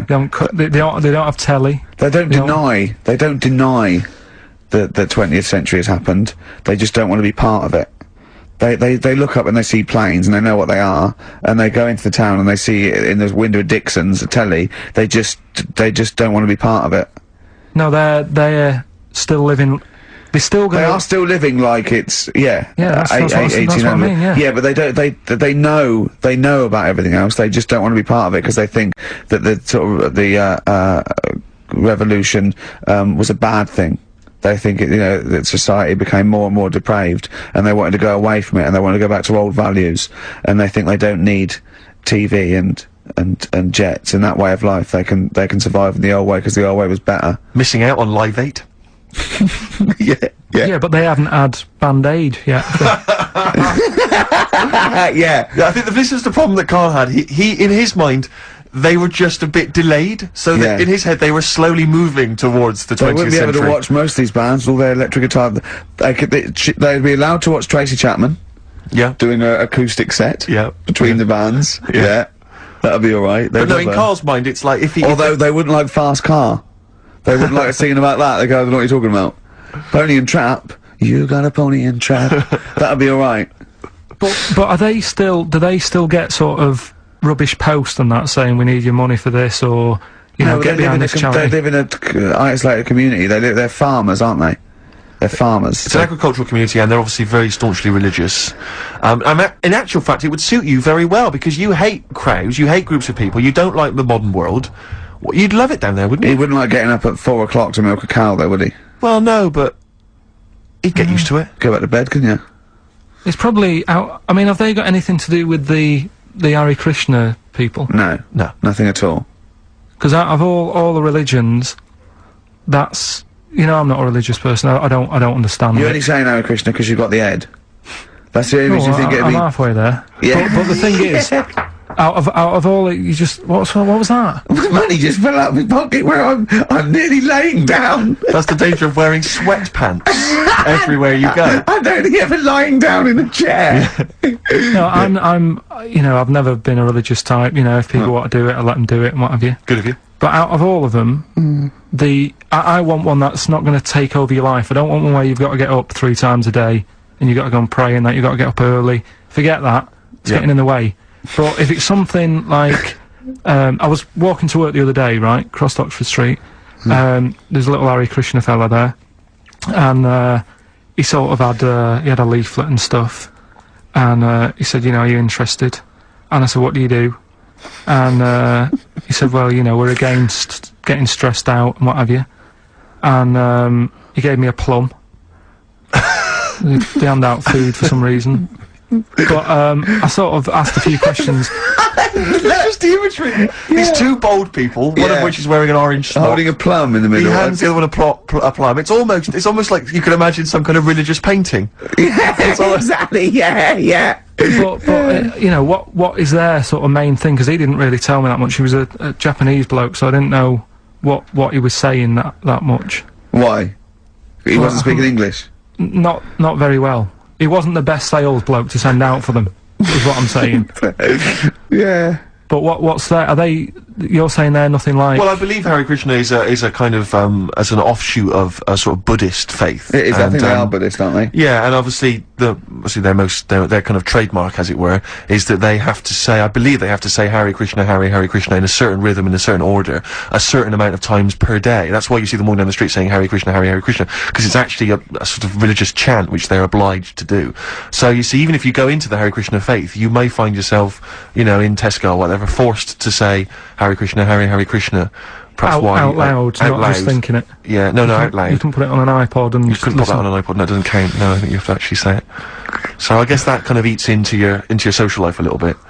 And there's the wearing orange as well. Particularly frustrating, I imagine, if you're in a cinema or a library. A little bit awkward there, you know, midway through. Or Star you Wars, live next door to a bloke called Hare Krishna, yeah, who constantly thinks you're calling him. Yeah, that probably. Yeah.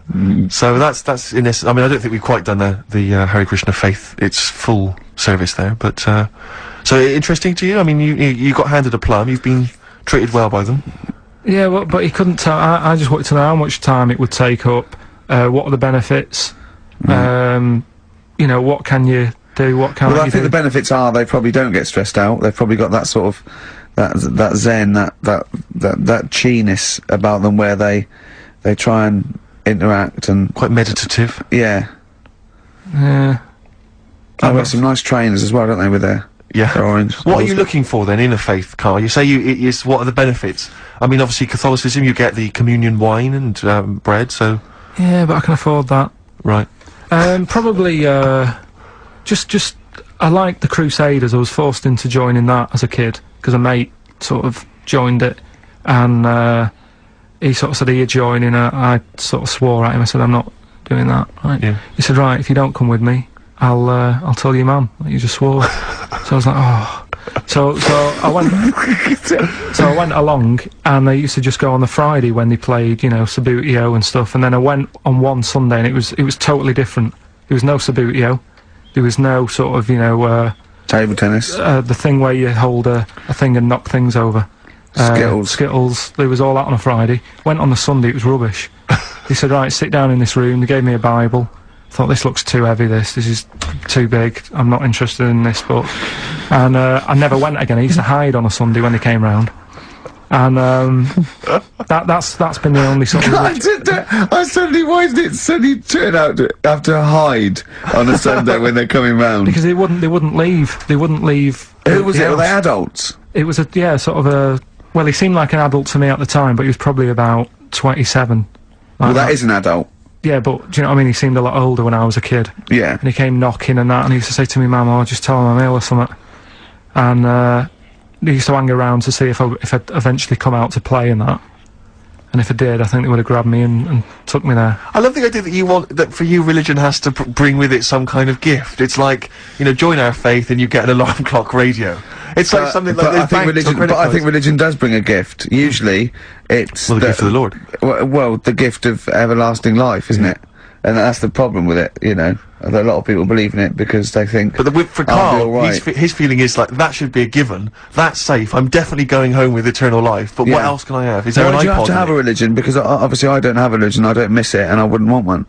I'm an atheist, and that's out of belief. That's out of logic. And we don't get into the politics or the morality of it. Why do you feel you need a religion? Why don't you just get a hobby? Well, I didn't want one. I don't want one. I just was saying that, you know, if I was to get one, which one would I go for? Is what I'm saying. I'd like to see you perhaps as a Jew. I think Judaism would suit you well, I think. What are the hours like for that? Tough. It can be tricky. That's what I mean. I don't want anything that's, you know... And they have a day where they don't eat and stuff. I couldn't be doing that. So they may have days when they eat a lot too much. Yeah, but what happens if I'm not that hungry that day? Like I say, I don't like change. So, Karl, if you had to go to a new planet, don't worry about starting life again. They've got sort of like these breeder clones that do all that, but you can choose 6 people from this world to take to start this whole new world, okay? So you need, you know, as I say, you don't need to So worry what's about... happening here? Is this... It's going to be wiped out, okay? It's going to be wiped out, but there's enough on this spaceship for you and 5 other people, okay? And they've got them there. They've got these sort of breeder clones there, so it's going to be populated. You're going to have the workers, the drones, everything like that. But you want to take 6, I suppose, sort of world lords to teach, to lay down the politics, the teachings, the laws, the government. I'd hate it. And how long have I got to make a decision on it? Till the end of this podcast. Right, go. Who do you take? Who's the first person you take, and why? And where are we going? Mars? Okay, so a planet where there's an atmosphere. I've got to know where I'm going, because I've got to sell it to the people who I'm asking. There's no point when I go, are you coming with me? Where are you going? I don't know. It's just like this world. There's oxygen, there's seas, there's rivers, there's forests, there's animals, okay? But we're going to populate it with the human race, and you can choose 6 people to lord over this new kingdom. You want the best people for the job. Yeah. So, who's the first person? Probably Patrick Moore. Why? Why would you take Patrick Moore?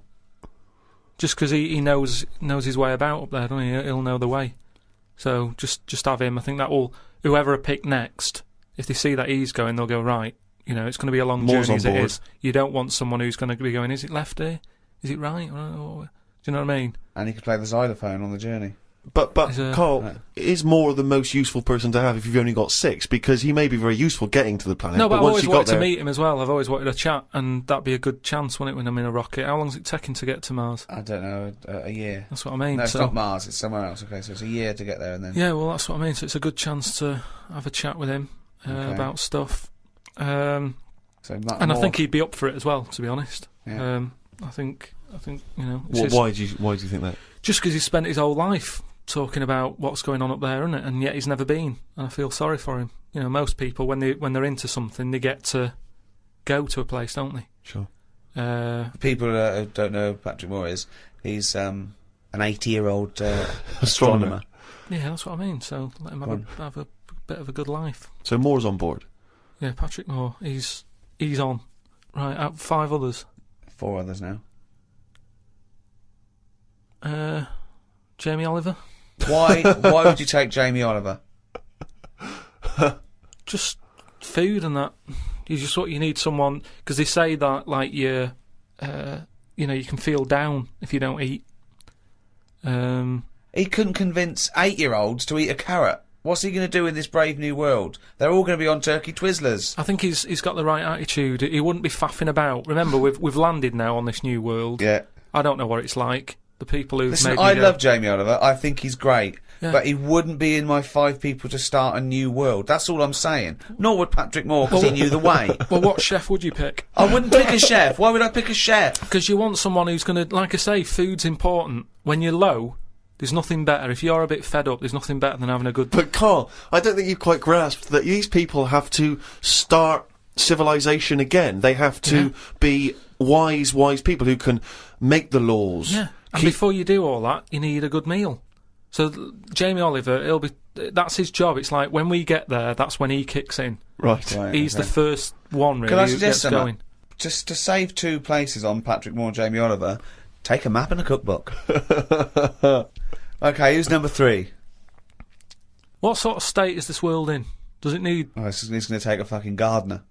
It's like It's the world, but new. It's that exactly. It's the world, but new, untouched by humans. There's been no fossil fuels burnt, no machinery, no wars, just this Garden of Eden. And you, Patrick Moore and Jamie Oliver pitch up. Plus, who else, Karl? Go now. First thought. Attenborough. Oh God! Again, he's a genius, and he's a bit of a hero of mine. But I don't know if we need Attenborough.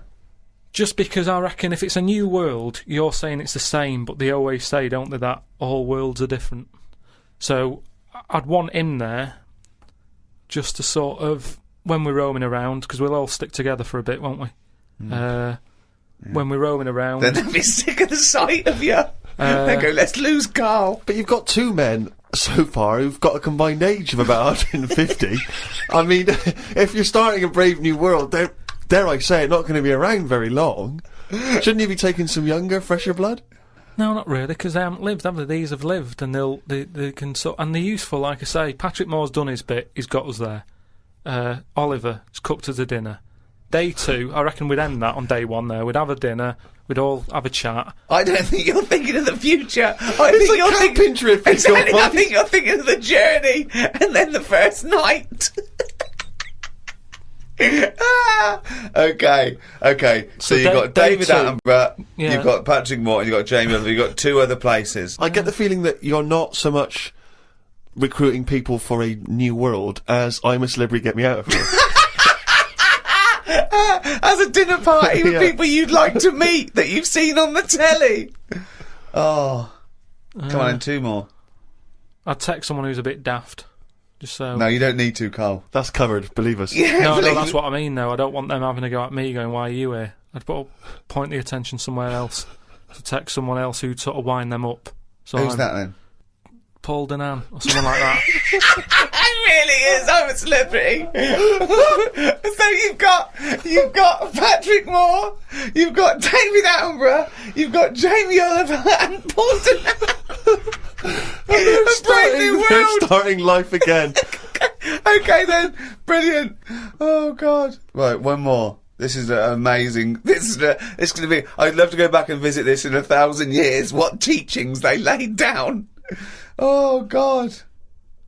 Don't know. It'd have to be a woman. I think you got to have a woman in that little group, haven't you? Could have another woman chef, or it's mainly eating. He's got that covered with Oliver, but now he's got to take Nigella in case he's in a cream cake kind of mood. Oh God! Delia Smith was furious. She'd packed her bags and everything. Or a nurse. Now you're thinking. Abby Titmus.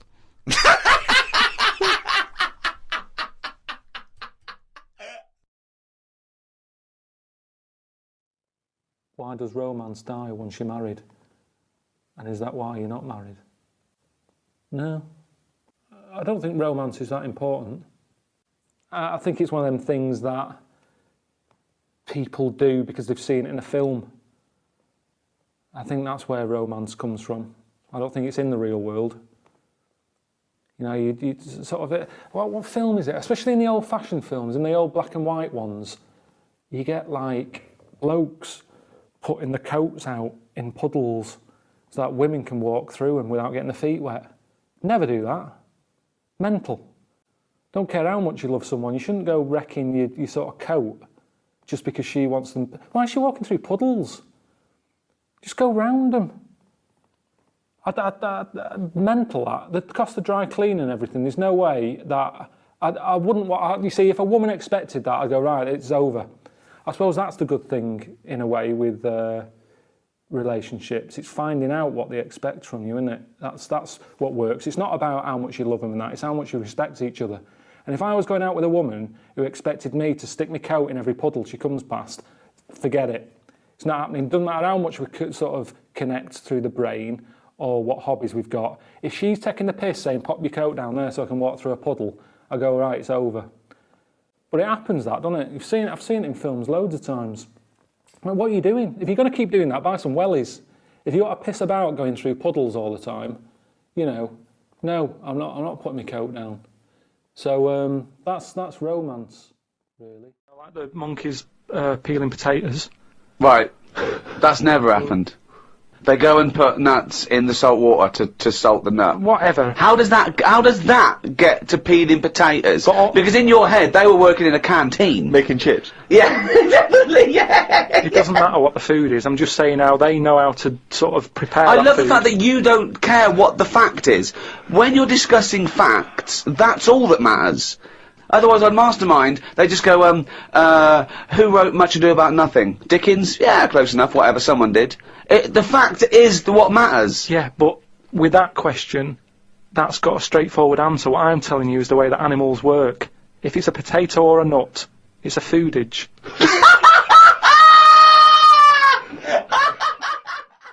Yeah. You're quite well off now, aren't you? You've got your nice big house and everything. I'm all has that right. made you happier than you were when Yeah, you were it was the thing that I always wanted.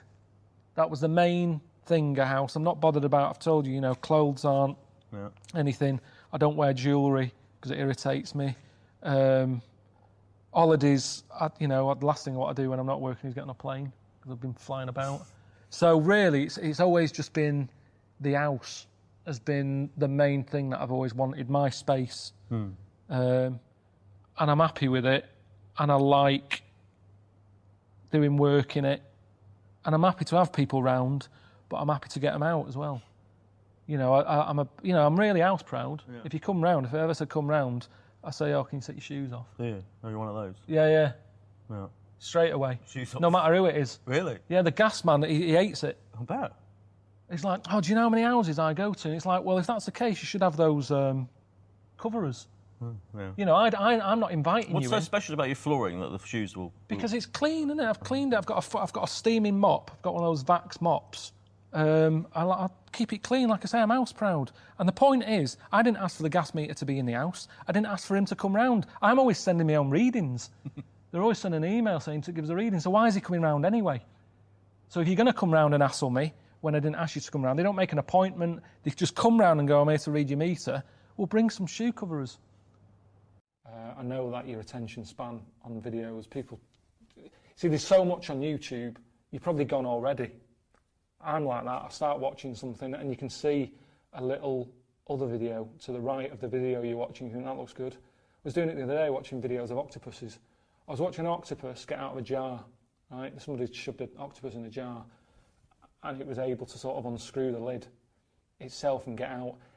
And I think it got about 3 legs out and I was already bored. When you think how amazing that is, that an octopus can get out of a jar, and I didn't even watch it all. I could see another video that said octopuses change colour depending on what they sat on, like a chameleon. Bang, I was on that. So you're probably already gone.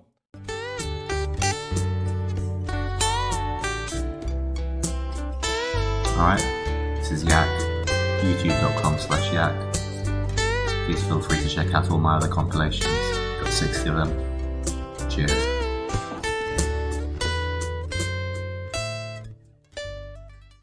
Amazon always say, oh, it'd be great if you do us a video. We'll put it on the front page and everything, loads of people will see it. They never do. That's why I sort of resent sitting here having to talk to you, because they say, no, we definitely will, this time we'll do it. I've done about 5 or 6 of these videos and they never put them on the home page. You stick it on the page where the DVD is, but by that point, you've already got to the page where the DVD is, so it's pointless flogging it to you. You're already close to buying it. If anything, this could just put you off. So what is the point? It sort of niggles me. The problem is Amazon, they flog too much stuff. It's the biggest shop in the world, isn't it? And what I want is the shop window. But they never, ever put me... I never get in the shop window of Amazon. They're basically shoving me, like, right at the back, near the fire exit. That's where they flog my stuff. You might come across it by accident, but it's never there. It's like they're never proud of it. The amount of work I put in. They're travelling about, they're not eating properly, they're not sleeping properly, getting ill. It's a lot of time and effort I put into this, but they never put me at the front page. They've got like, I don't know, they sort of show off all the stuff like The Wire, or, I don't know, Game of Thrones or whatever it is. It's all that stuff, that's what will be on the homepage. If you want something, you can normally get it on Amazon. Apart from Long Got Summer with Don Johnson on DVD, my mum wanted it. For some reason, they don't stock it. I don't know why that is. But anything else, they've got... anything you can think of, they're probably flogging it on Amazon. In fact, this is how I should do it. I should talk about how good Amazon is, and then I might get on the homepage thinking about it. So Amazon is probably the best online shop where you can buy stuff from turtle wax, car polish, to ceramic ducks. In fact, bigger than that. That isn't even that. You can get that in Homebase, both of them things. But imagine something at that end of a scale and the other end, they cover it all. Apart from that Don Johnson film, that Long Hot Summer film, they just can't, I don't know why they don't stock that. But if you want anything, Amazon is brilliant. So hang on, so they can't edit this out. So for all the hottest titles in DVDs, The Wire, The Sopranos box set and The Moaning of Life, that's out now on DVD. Click on it, buy it for yourself, buy it for someone else. Thank you.